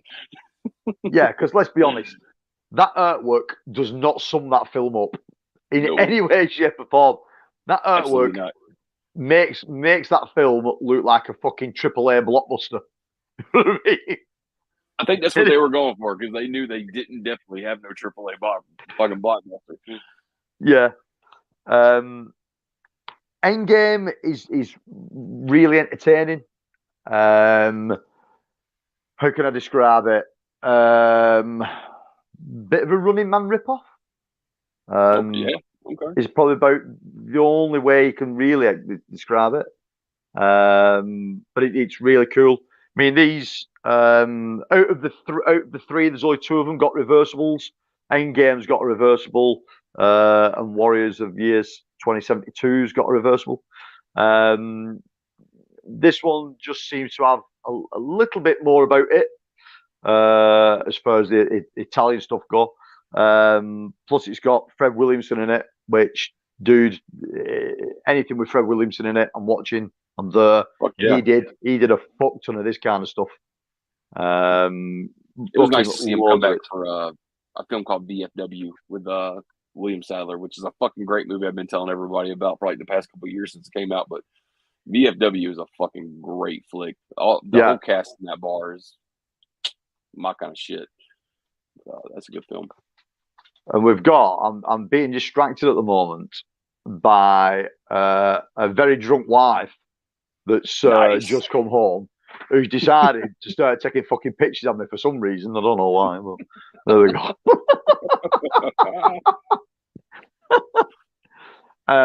But no, so between Lucio Fulci, Joe D'Amato, and who did that one? Oh, Diodato. Atlantis. Yeah, I mean, they are three Severin pickups that everyone should grab. They are fucking brilliant. Again, it's up there with what Code Red put out with Equalizer 2000's, Sisterhood, and Wheels of Fire. It's a shame that Severin couldn't have got those three and made a good run on this kind of stuff, because I think if anybody can do this kind of stuff now, it's Severin. Because nobody else seems to want to touch it. You know what I mean? Nobody else is really going anywhere near it. It's a bit sporadic. It's all over the show. You know what I mean? But what they've done with these three, they look fucking brilliant. Putting out fucking complete CD soundtracks as a bonus feature in there and shit to include with it. Yeah. I mean, they rolled out a fucking whole book, like just dedicated to that genre. As well, I mean, just to sweeten the pot. Endgame got a CD soundtrack. Warriors got a soundtrack. Raids of Atlantis doesn't, but Robo War gets a soundtrack. If you're into sort of like Terminator, RoboCop ripoffs, that got a soundtrack. The work they do is great. I mean, the quality of the transfer is really good. And if anybody is going to do this kind of stuff, I'd want it to be Seven. I think now, if Seven can pick more stuff up like this, I'd be a happy chappy. You know what I mean? I think they do a sterling fucking job with it. And of course, you got the end game book as well, didn't you? Yeah, the End of the World book. Yeah, yeah. And that's that stuff must have sold really well, because we all know that book fucking sold out like pretty quickly. Especially compared to the other book like Cannibal Holocaust and shit like that they've done. But it sold out pretty quickly. So hopefully, man, all that stuff sold really good for them. And it's like, hey, instead of worrying about fucking Jess Franco's bullshit, like, can we go back just a little bit and get something else besides anything fucking Franco related? Especially the porn, man. I don't care about fucking Franco's porn, dude. Fuck that. Right. Every time I stop this book. I don't want to fucking buy 50 more of them. Lucio Fulci is my favourite. It's just a great sexist pig that should have lived longer and done so much more sexist pig things. It's nice. But anybody who hasn't never seen The Devil's Honey, man, go watch that movie. That shit's great. Severin did a great job of that fucking release. So the last one of the evening, and I've saved my favourite for the last, and this currently has no Blu-ray release. Well, all three films have no Blu-ray release, but I'm being told by good sources that there's a German. All three films are getting a German release at the end of the year, which I can't wait for. I'm not sure what company's turning them out. And I've seen some of the artwork, and the artwork's pretty cool. And I do not know why this particular company has not put these out. It can only be that they've lost the rights to it, which is a shame, because they've got the rights to everything else from DVD to Blu-ray. And it is the Shameless Big Tin edition of the Bronx Warriors trilogy. Fucking brilliant. They call it a trilogy. They don't sort of all three films don't flow into one. You could watch one film and not watch any of the others. You know what I mean? It doesn't really matter. But they call it the Bronx Warrior trilogy. Shameless put this tin out a few years ago now.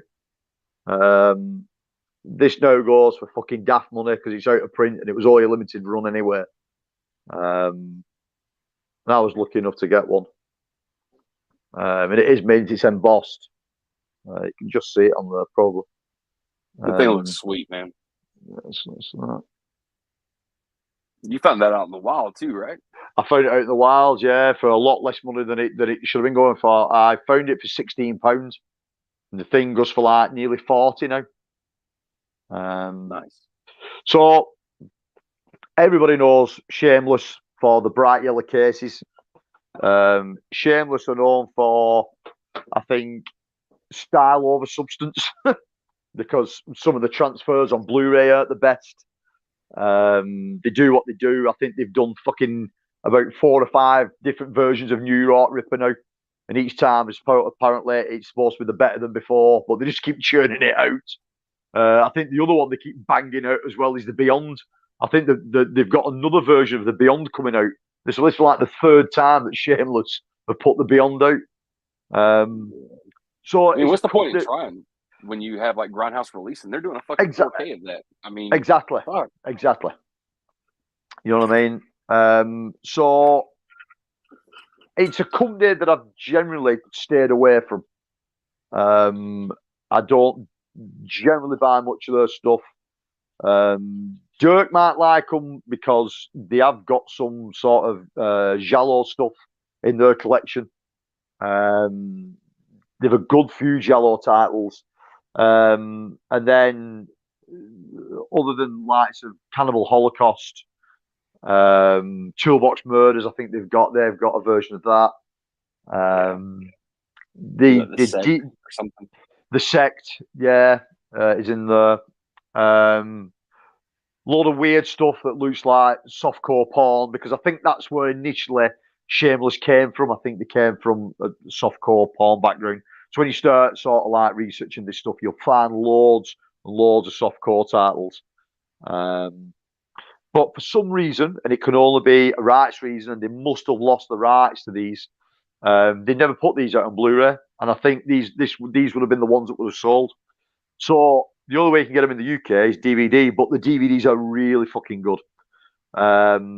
So the first one is Bronx Warriors. Again, all the way I can describe it is a rip-off between Escape from New York and Mad Max, basically. I think that's the inspiration of where this shit came from. Just complete Italian rip-off of it. But it's really entertaining. And again, Fred Williamson's in I think he's in all three of these. He's the only recurring actor in them all. Bizarrely, these are numbered to go in with the Blu-rays. So if you collect the Blu-rays, all these Blu-rays have spine numbers, but the DVD have spine numbers that matches with the Blu-ray as well. So I had not a fucking clue what was going on at Shameless. I think he was just like a one-man band that had his own setup. Still has his own setup. The artwork looks great. Yeah, that shit pops, man. Yeah, it's good. And I think the yellow cases help a lot as well as. But these are region free. So again, no need for a region free play, a multi-region play. And again, they've got loads of special features on them. You can sort of see them. I can get the bloody glare off. In the red box, there's tons and tons of special features on them. So there's a 20-minute interview there with Castorelli. There's Shameless fact tracks, original film trailers, alternative credits, collector's gallery from the archive material, remastered anamorphic widescreen presentation. They do look good. For DVD, they do look good. And then the second one in the trilogy, which is probably the least favourite of mine. I didn't show the disc, actually. I'll show the discs. I can get it on there. So they've got like an embossed skull on the disc. Oh, I see. Yeah, that's nice. Right, cool.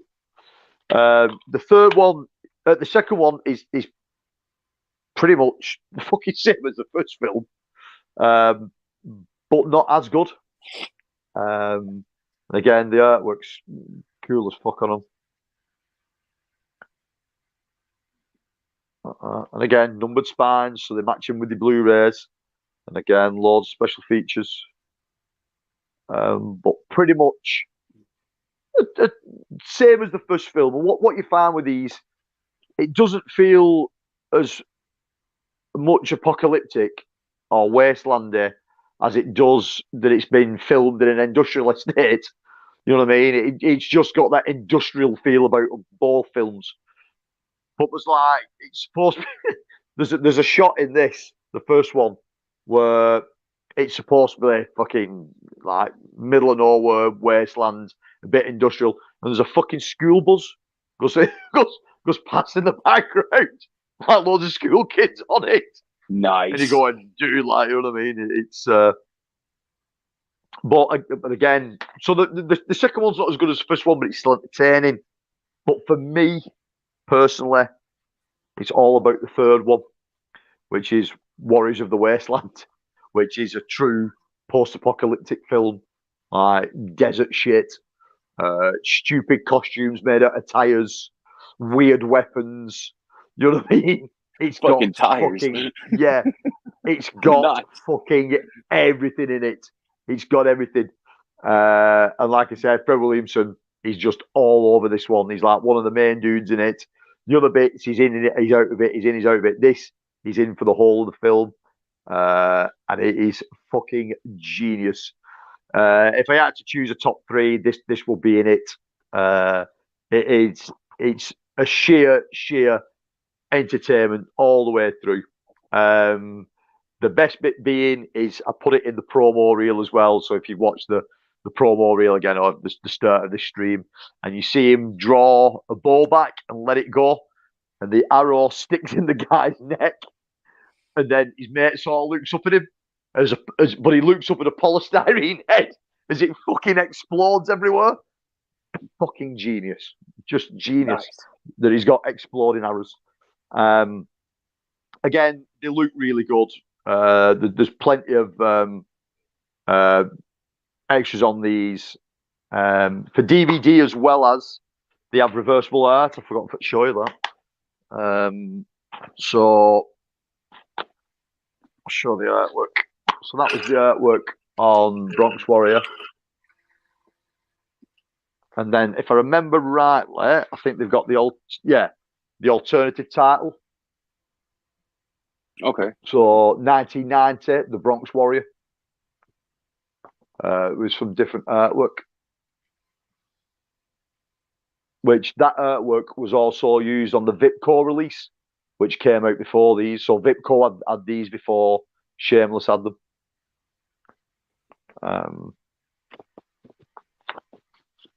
You know what I mean? And they are good quality. You know what I mean? Everything about what Shameless does, sort of packaging wise, and what you're getting for that aspect, it's just some of the transfers are a little bit of a letdown on the Blu-ray. So I tend to stay away from his stuff. Now, if they'd have put these on the Blu-ray, I'd have been all over it. You know what I mean? But for some reason, never really. The only thing I think of is they've lost the rights to it. So Escape from the Bronx, which is the second one. The alternative title is Bronx Warriors 2. That's the alternative art.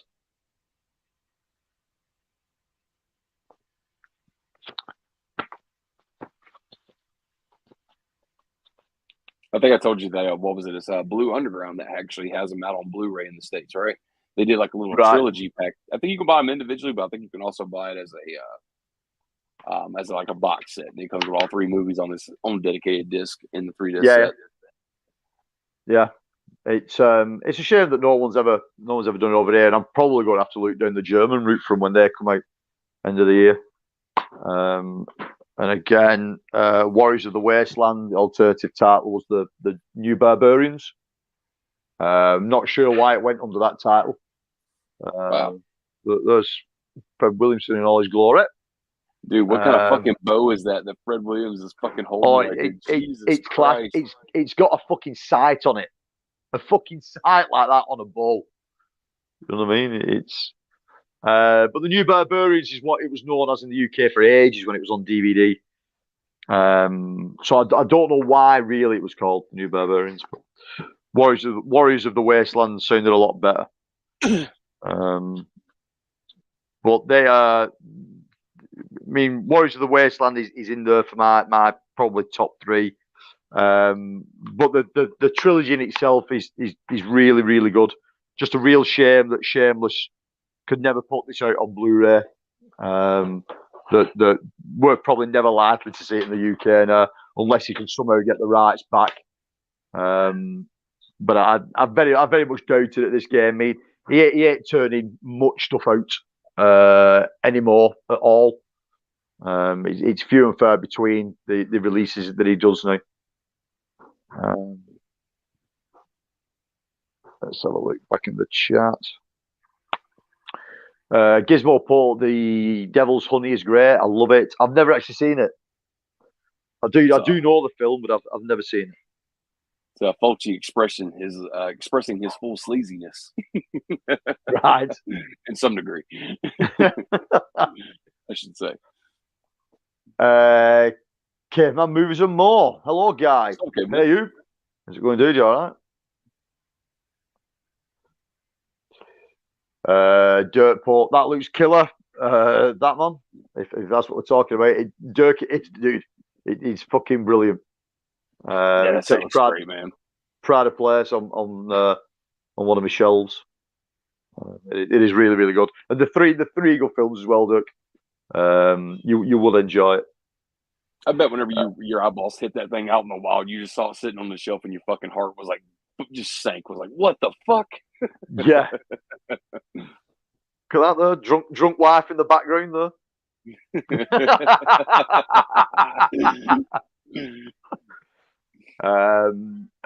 Guy says, have you seen Archer? Archer. I believe that's an animation show, if I'm not mistaken. I think Adult Swim. No, FX. Oh, right. Then I do know what it is. Yeah, he's like a James Bondy kind of character. Yeah. Yeah. I know it. I've never watched it. It's not my kind of thing. Oh, there you go. In the same vein as Knight Riders, the George Romero film, Yep. Knight Riders. Christ, it's been some years since I've seen that.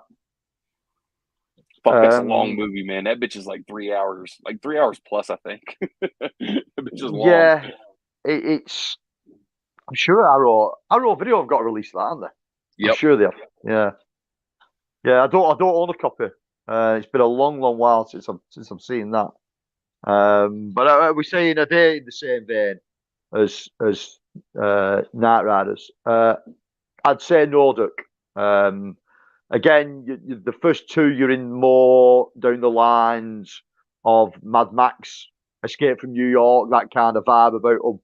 And then the third one, I would say down the lines of Steel Dawn, but probably a little bit better.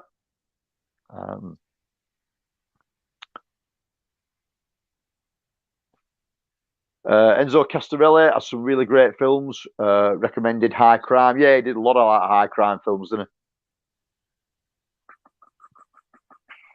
he? Dog, Yeah, you've got to not. Films. I don't think I've ever seen that though. Hold on a minute, pal. Turn around if you want to come up. Okay, so we've got a visitor. So this is Tizzy. She's now come alive because Janine's come back in. She's been asleep all night. So now Janine's come back. Tizzy's awake. Tizzy's a 15-year-old Jack Russell that smells like death and is blind in one eye. So look at me. She said, go get me something to eat. I don't care about these people. The only thing I want to do is eat, sleep, and shit. That is all she does do, and she's fucking brilliant at all three. You know what I mean? Fucking gets overtime in all three departments. Especially in the shitting department. She's a fucking thoroughbred champion. It's fucking unreal, mate. For such a small dog. I don't know where it comes from. You know what I mean? Nice. Complete stream, this. Complete live stream. Mrs. Caveman, what are you eating? Have you brought some goodies home? Have you not brought any takeaway home? Oh, that's a poor shout, that. Been out on the night on the piss, comes home, no takeaway. You walked home as well? My God. How have you managed that? Mrs. Caveman, good evening all. Hello, Mrs. Caveman. How you doing? Caveman says, Archer, not seen you need to see. Talk about Archer. Yeah. If I've not seen it, I need to see it. Yeah.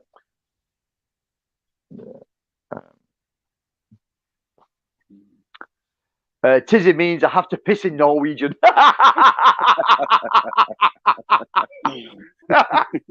No, it's so Gizmo, spell it Tissy,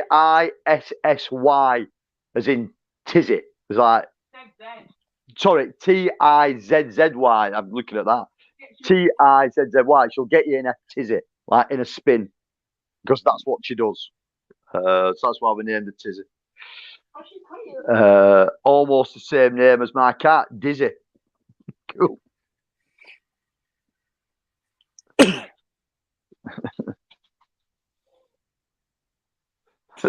That's a great dude. She fucking hates anything. Pigeons, especially. She fucking detests pigeons. Now, the room I'm sat in, the conservatory, has a plastic roof on it. and they are murdered for roosting over the back. And then first thing in the morning, coming landing on the roof, the dog goes fucking nuts.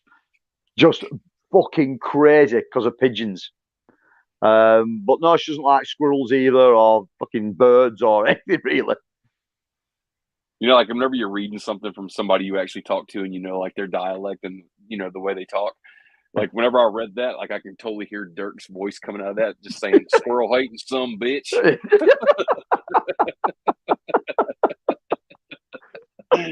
Love it.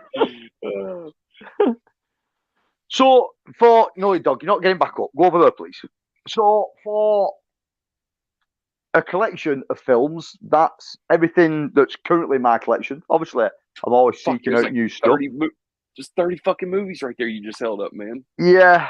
And again, there's some stuff that's due for coming in. There's a film called Salute of the Jugger. Also was called Blood for Heroes in the US with Rutger Hauer, which is like a post-apocalyptic sports film, which is really, really good. Oh, shit. I just remember stumbling on it as a kid in the video shop and renting it and thinking, yeah, this is great. And then could never think what the film was called for years and years and years. And then just out the blue one day, Salute of the Jugger just popped up on DVD. And then I should have bought it when it first came out and never did. Then it disappeared again. And then recently, in the last couple of days, I found a copy floating around on eBay really cheap. And ordered it, but it's still not turned up yet. So I was hoping that would have been here for tonight, but that's not. But Salute of the Jugger. Again.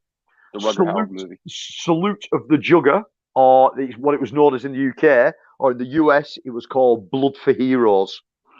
Blood for Heroes. Okay. Salute to the Jugger. It is on YouTube. There is a good version of it on YouTube, so you can stream it straight off there.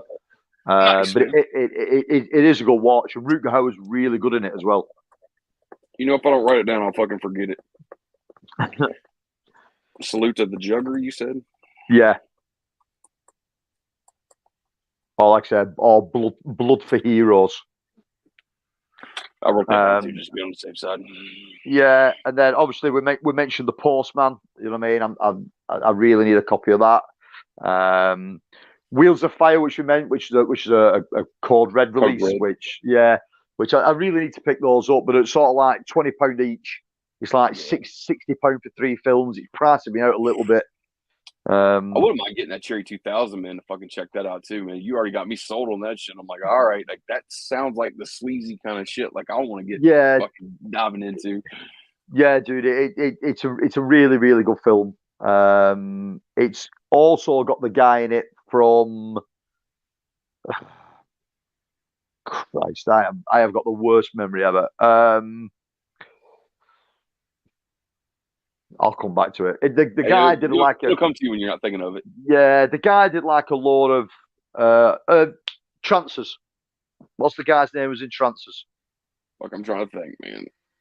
It's been a minute since I even seen that fucking movie. Yeah, the main guy with the blonde hair, it's all slick back. He's in it as well. It's really, really good. It's a good, entertaining film. Equalizer 2000, which we mentioned before, that's a Code Red releasing. Again, it's another one I need. The one that I've not shown, it got a BFI release over here, but I think for you guys over there, it was a Severin's Kids release, and it is When the Wind Blows. Wind Blows, yeah. Holy shit! You talk about films like The Road. The Road has got fuck all on this film, and it's an animated cartoon from the mid-80s that's set in Dorset in England, and it is an atomic bomb gets dropped on the UK, and it's about how the government tell people to deal with the aftermath. And this old couple that live in Dorset, he's like putting around in the garden, she's just fucking about in the house, and he's not really prepared anything. He's like done nothing. He uses a fucking door to protect them from radiation with a couple of mattresses over the top of it, leant against his wall. And the film from that point in is the slow, painful, agonizing death of both characters and no one else in the film. Just those two people. That's it. And it is as beautiful as a film it is fucking soul destroying. You know what I mean? If you think Watership Down was a bad film as a kid, Watership Down is fucking nothing. You know what I mean? This film's unreal.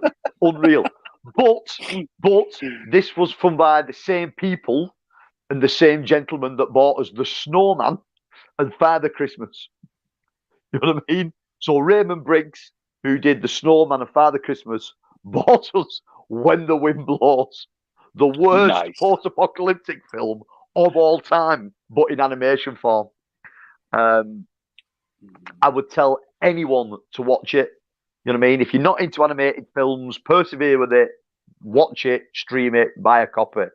I mean, is it expensive on that Severance Kids line now? Nah, man, you can grab that during the sale for like what is it, like $15? So yeah, it's and for sure. Yeah, definitely. Here in the UK, BFI put it out on Blu-ray.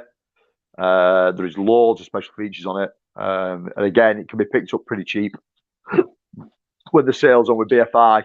But I would say to anybody, watch it. You may never ever watch it again. You know what I mean?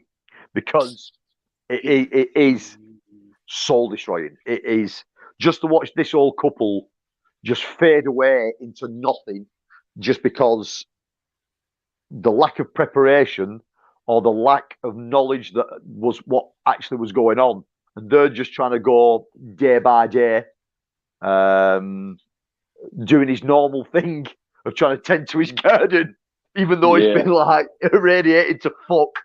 They're sitting there literally making tea with contaminated water and shit like that. You're just like, this is not going to end well. And it's the style of animation that was used for that movie too. It was, you could tell it was from that period where they were using animation to attract a younger audience, such as kids. Yeah. But the fucking story is so grim. Like my kids watched that with me in the living room, and they were like, "Man, that is a fucking sad movie." Yeah, it's awful, and I think when a lot of the Italian stuff that you watch is like we said, it's all exploitation, it's all B movie stuff. It's I'm now getting notes passed to me asking me, do I want pizza cooking? Nice. You could have just asked. You could have said, do I want a pizza cooking? Yes, please. You put a pizza in, yeah? No, look, you can't see it. It's like, yes, you can put a pizza in, yeah. Thank you. Okay, now. I've lost my train of thought. Where was I up to? I'm fucking done. I'm done. When the wind blows. When the wind blows, yeah. Yeah, but like I say, the guy Raymond Briggs. He was famous for doing the Snowman. Everyone knows Snowman. Charming little 20-minute film about a snowman that comes to life, followed up by a film about Father Christmas, what he did when it wasn't Christmas time. To one of the most soul-destroying films you'll ever see. It is worth the watch. If none of you have ever watched it, check out When the Wind Blows. It's possibly up on YouTube. I'm not 100% sure. But it is definitely worth a watch. Let's go back to this chat. Where are we?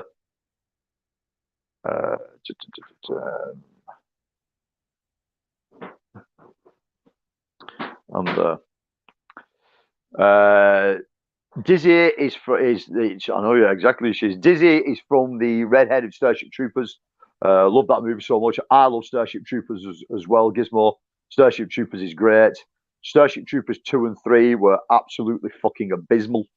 But the first one is great. I can watch that film anytime. One of the last masterpieces created in America.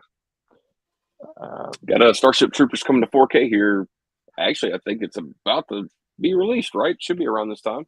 Right. Yeah, I would imagine we're going to get one at some point.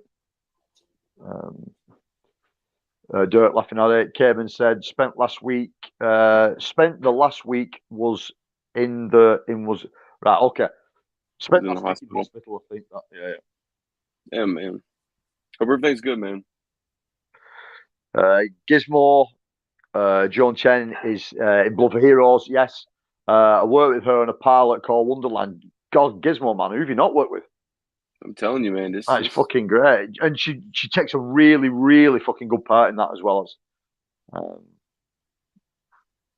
You said Wonderland. I was thinking of the movie, the actual movie Wonderland, where it's the story of John Holmes. Yeah. You've probably seen that. Yeah.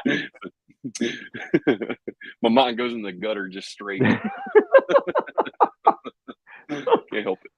Val Kilmer, I think, plays John Holmes in that movie. Right. Oh, Val Kilmer. Val Kilmer's done some great films. Yeah, he ain't looking so great no more. No, Like, he looks rough. he looks really rough, doesn't he? It's a shame for him, really. Yeah. K-Man, haven't been on much lately because I've been in the hospital, doing better now. Good to hear, man. Good to hear, man. Gizmo says she's so nice in person. First, I thought she was the production assistant because she offered me a coffee. But yeah, really nice lady. Okay, nice. Cool. Dirk says Cho 2000. Haven't thought for that one in years. Damn. Yeah, Dirk, man, it's a really, really good film. Really good film.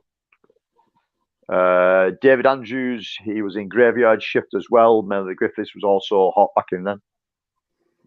I agree. Melanie Griffith was, man. She was beautiful. Yeah. Animated films, I don't watch a lot, but The Wall, Heavy Metal, and AO Flux, show fans of ours. Heavy Metal, mate, is probably one of the best animated films ever done. It's great soundtrack. I could have put Heavy Metal in with this just because of one of the storylines that's in Heavy Metal is complete post-apocalyptic. The whole undertone to Heavy Metal is post-apocalyptic, really. But there's one sort of element in that, one story in that is sheer post-apocalyptic. The release that you got in the US, did you get a double feature? Didn't you get Heavy Metal and Heavy Metal 2000 on the same set? I can't remember, but I do know. I just saw it at Best Buy too. I think Heavy Metal got like a 4K UHD, if I'm not mistaken. Yeah, it did. Yeah, sure. It's just got a 4K here as well. But I'm almost sure that either the Blu-ray or the 4K got Heavy Metal 2000 put on there as well. Not as good as, but it's still decent. Aeon Flux, I'm not too sure on. I was never a fan of the show. There's some really good animated stuff.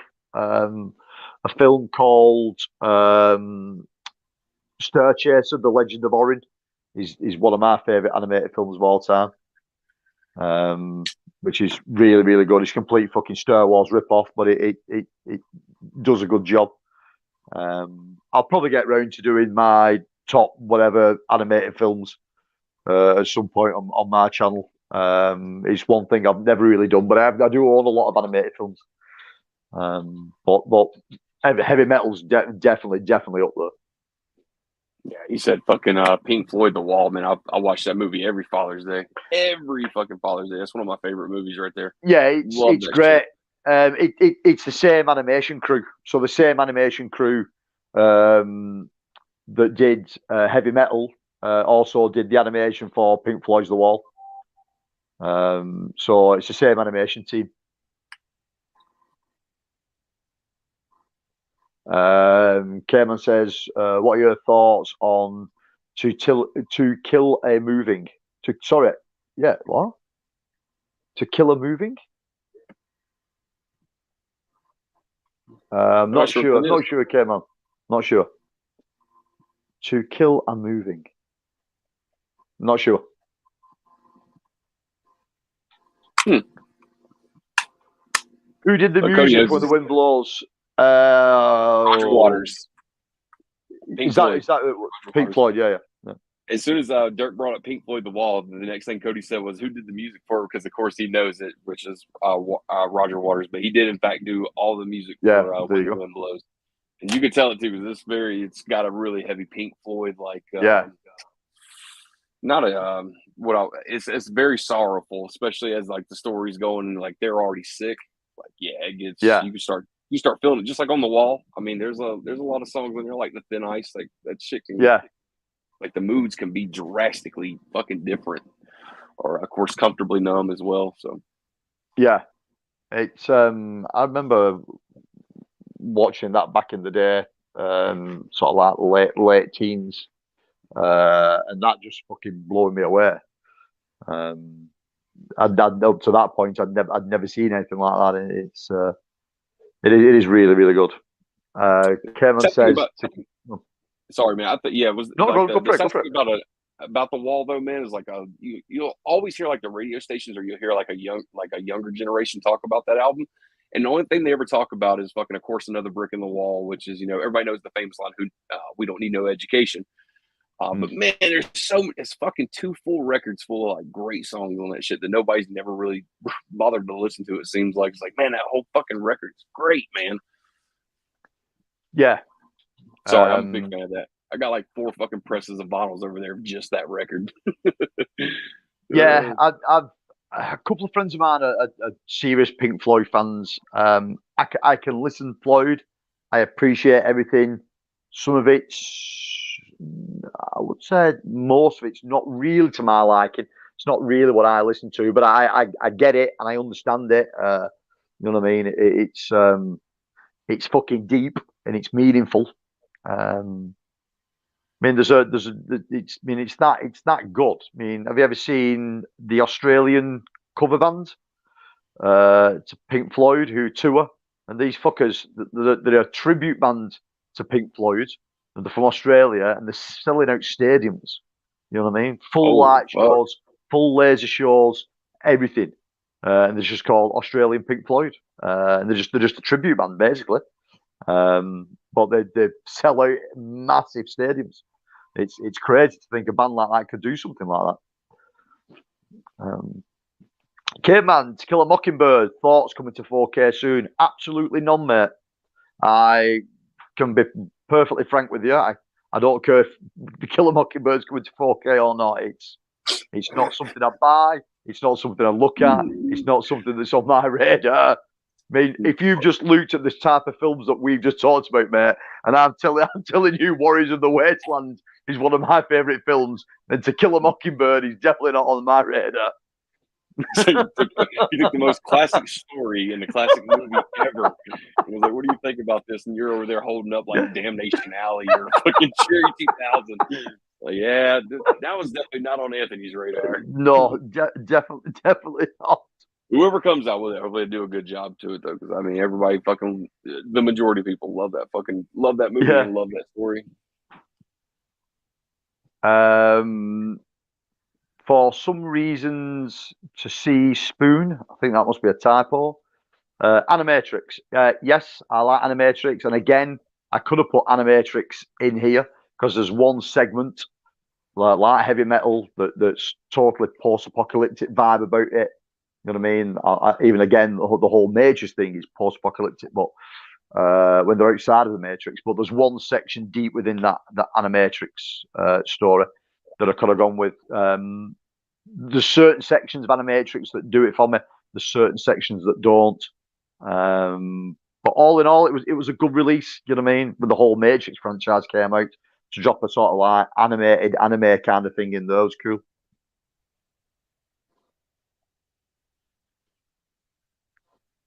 I'm lost with that. I have no idea what that is. I'm not sure, man. Great stream, y'all. Got to prepare for the top 5 stream. Take care. Yeah, Duke. It's currently at 2:30 in the morning here in the UK, and I've got a fucking pizza. I've got a pizza in the oven. So no doubt while I'm eating pizza, I'll be checking your stream out, mate. It's going to be fucking 6 o'clock in the morning before I go to bed now. Cody says, peace, Dirk. Oh, Christ. Gizmo's talking about things that get my juices flowing now. The Dino Riders. What the fuck? Dirk, Gizmo, why have you brought that in, man? After 3.5 hours live streaming, you dropped the word Dino Riders. And I could talk about this shit for another 3 fucking hours. But I'm going to call it there now. Johnny, as always, dude, it's a fucking pleasure chatting with you, mate, about this kind of stuff.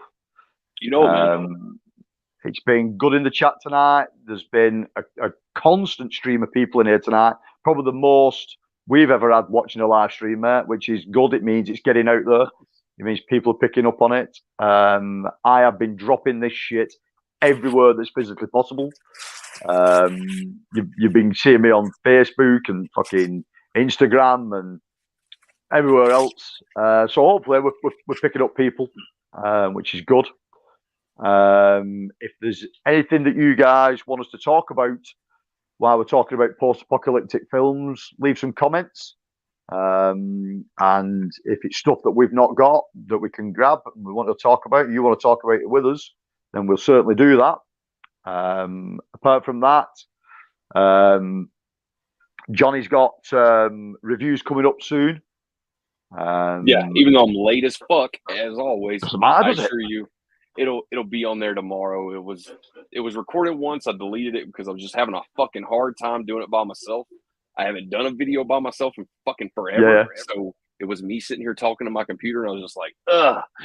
Yeah, man. So, it's still weird. It's still odd. I still find it odd now doing stuff like that.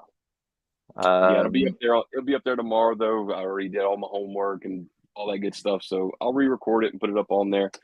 Before we hop out of here, though, but yeah, that's coming tomorrow, and of course, next week we'll fall in the line where I'll do 2 and you do 1, and Saturday's another live stream and all that good stuff. But we got a Facebook user in here that says pizza nearly done. Nice. So that is my time to go.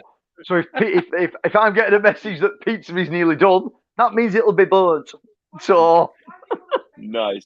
But because if you're watching us on Facebook, not on YouTube, it just comes up as Facebook user because you're not signed into StreamYard. So. There you go. Yeah, before we hop out of here, though, I was out. Took the kids to the mall today so they could walk around, do a little bit of shopping. I saw this out in the mall, and I had to pick this up for him. This is one of Cody's favorite movies right here, and I know he missed out on the Arrow video release, so I had to pick this one up for him. And I believe this is a newer edition, of course, because they're celebrating the 30th anniversary of it.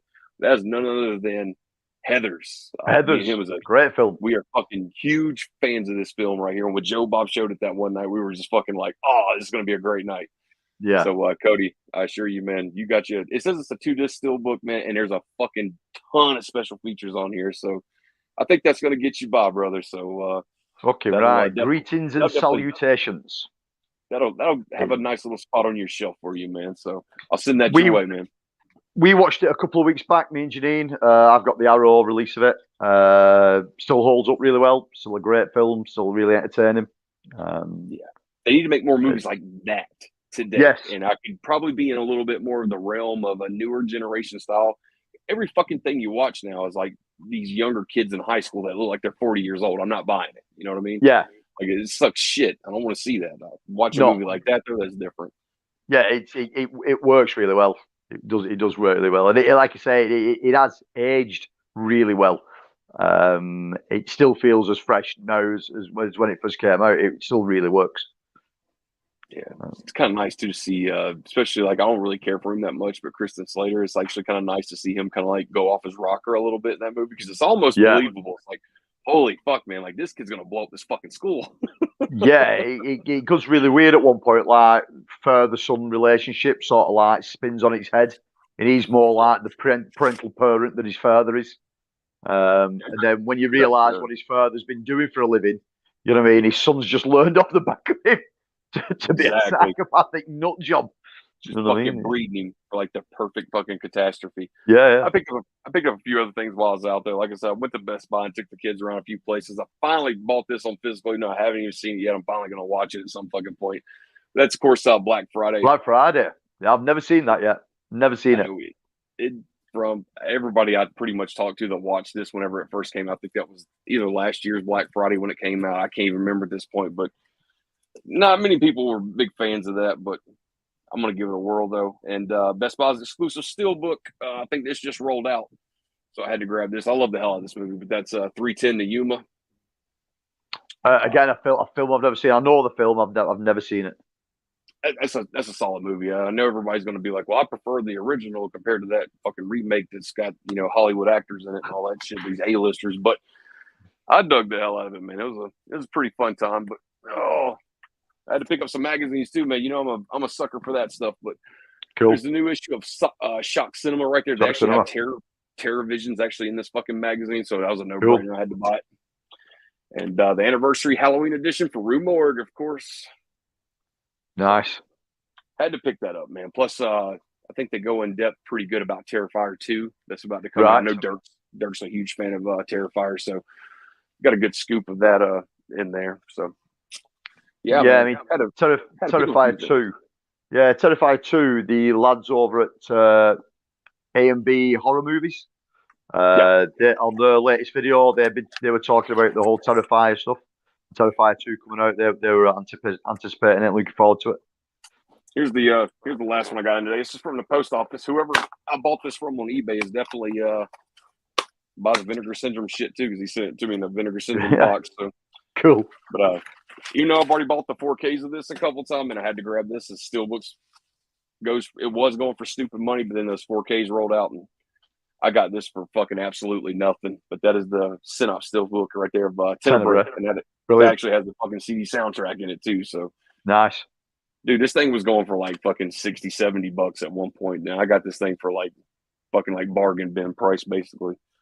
So yeah, 3-disc set, booklet, all that good stuff's in it, and the cards on the back of it for the spec. Nice. So it's a win-win right there, man, for the collection. You know what I mean, man? I stick more traditionally to, like, even though I pick up a lot of new shit, I still scrounge constantly on eBay for those window box sets from Arrow Video, the old edition sets, all that shit, man. Like I said, man, the other week getting that in, dude, that was a holy grail piece for me right there. I was like, holy fuck, I finally got it on my shelf. Oh, man, just like those Steelbooks you sent me, man. Fucking City of the Living Dead. Fuck, man, that was impossible for me to come by. Zombie Flesh Eaters. I mean, shit, that's like the best artwork out of all of them Steelbooks, in my opinion. It's amazing. The Beyond is the other one. The Beyond, those Arrow Steelbooks in the UK at the moment, they're relatively cheap, and I don't know why. After sale market on them seems to have dropped. No one seems that interested in them. But apart from the Beyond, for some reason, the Beyond Steelbook just stays really high priced. I've seen it anywhere from 40 to 65. I've seen it used. I've seen it still in wrapping. I've seen it going for all kinds of money. The other stuff I've got, I've had for really, really reasonable prices. But for some reason, the Beyond can never seem to get it cheap. I don't know why. And the artwork's mega on that as well. The artwork on the Beyond is really good. You know what I mean? telling you, man, like as bad as I hate to admit it, man, but I know whenever it comes to like packaging and shit like that, especially for physical media collectors, we can all fall in that fucking game of being suckers for that shit. But I'm one of those guys, man. I've always, as long as the Steelbooks had really good artwork on them, I've always been a fan of that style of packaging. So yeah, to me, man, it's like, especially not many people are big fans of those like the Best Buy exclusive Steelbooks. But man, if it's like a film like I really like and that shit's coming to 4K for the first time and it's actually a Steelbook, I'm like, fuck yeah. So that's just one of those things. But yeah, that Arrow Video was in its prime, man, putting out those Steelbooks. I wish I had fucking every single one of them, man. Every one of them. Yeah, it's like I say, it's a thing that I constantly keep my eye open for you to see what's popping up. And the Beyond being the big one that I'm always looking for you. But for some reason, just I can never let on for a cheap copy of it. If I had to guess, I would have assumed just automatically that zombie flesh eaters was going to be just as impossible for you to find and more expensive than the Beyond. If I had to guess, you know what I mean? Yeah, no, I mean, I found it like that off a guy who was a steelbook collector, so his shit was tip top, pristine. He even sent me them in plastic slips. So everything was mint, J-carded, everything. And I was picking them up off him for next to nothing. I think zombie flesh eaters, did I give him 16 quid for it or £18? Something like That's that. crazy. Next to nothing.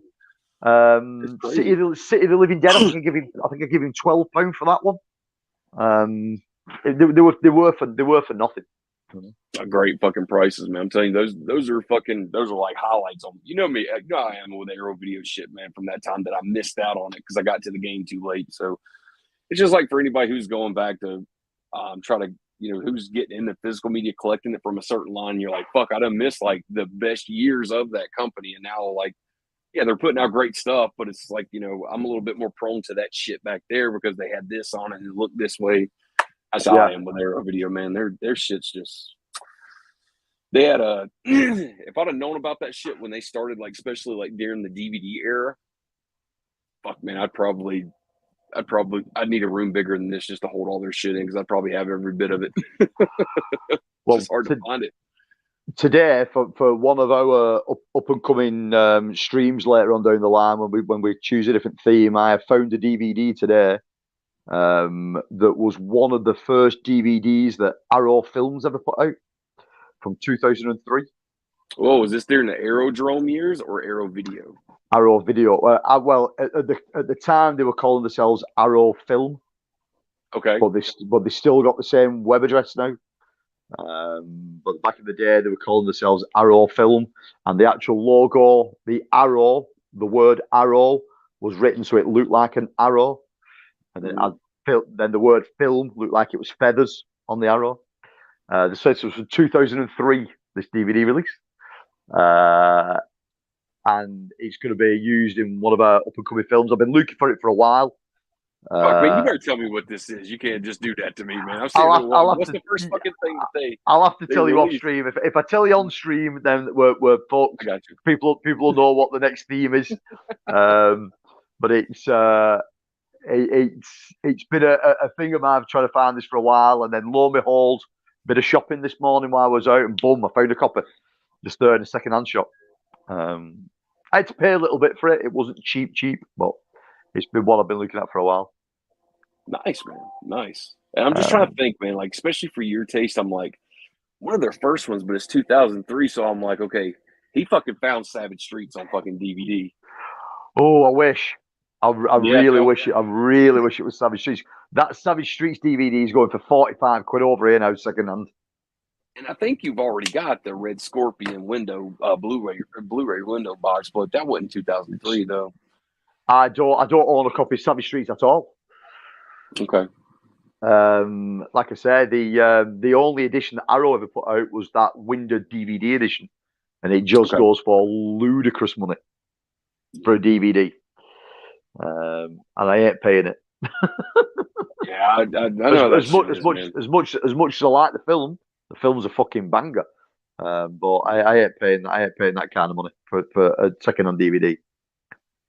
I don't blame you, man. Some of that shit, just the prices are too outrageous for some of that shit, man. Where you're just like, damn, I'll get it and I'll be happy that I got it. But every time I look at it, I'm like, fuck, man, I got robbed. Yeah. Yeah, don't get me wrong. I have a few titles on DVD that I've paid considerably through the fucking nose for, just because it was a big nostalgia thing, and I wanted them, and it was like hard as shit to get hold of. Savage Streets, surely that's going to get a fucking release by somebody in the UK again. You know what I mean? It's got to. Gotcha, man. Yeah, Code Red put it out with like a slip cover. Well, they originally put it out, and then they reissued it again with a slip cover, and then who knows whatever happened with all that. Especially with Code Red, who knows whatever the fuck's going on with Code Red at any given time. Especially with their license shit, it seems like they'll have something, and then all of a sudden it's gone. You don't get no heads up on it, no nothing. So that's how it goes, man. But They got some good shit though, man. Like you said, fucking they got a couple of good ones right there. You was talking Yeah, about, man. But yeah. Code Red do a lot of good stuff, and it tends to be multi-region. When you look at it, it tends to be region free, which is always a good thing. But like I said, picking them up over here if you can find them. Code Red titles normally about £20 each, which is he's just getting out my price bracket for a standard release Blu-ray. You know what I mean? It's yeah, there usually ain't nothing fancy about a Code Red release anyway. no, I mean, you're not getting some limited edition set, that's for sure. So they have a few no. that has slipcovers on them, but I don't think I've ever seen a Code Red fucking steelbook or anything like that. So I think they keep it pretty basic over there, which is fine Yeah, as long as the transfer shit looks good. We got yeah, some yeah. special. It's That's the most yeah. important part. But That's it. Yeah, I would imagine that the cheaper than £20 in the US. You know what I mean? But right, pal, we are 2:45. I know there is another stream starting in 15 minutes. oh shit, it is almost 10. Over on Pop's Movie Dungeon with Dr. Ordinary and Brad and Dirk and Brian Goes Blue. So we won't step on those guys' toes. We'll get off here now while them guys start. I can go and eat some burnt pizza, and you guys can leave some comments down below. Please please subscribe to both channels, and you'll be getting more content off me and Johnny this coming week. Next week's Saturday Night live stream, we'll be having a guest. So tune in for that one. You'll see some more shit coming from me and Johnny up and coming week. Facebook, Instagram, socials on YouTube. And I'll post a few snippets of other things coming up on. But thank you everybody that's been in the chat, that's been watching. It's been good steady numbers all night. It's probably the best that we've done up to now, which is fantastic. It means this shit's getting out there. Thank you all for watching. Again, Johnny, thanks for this, dude. It's always a pleasure talking with you, mate. Fucking fun, dude.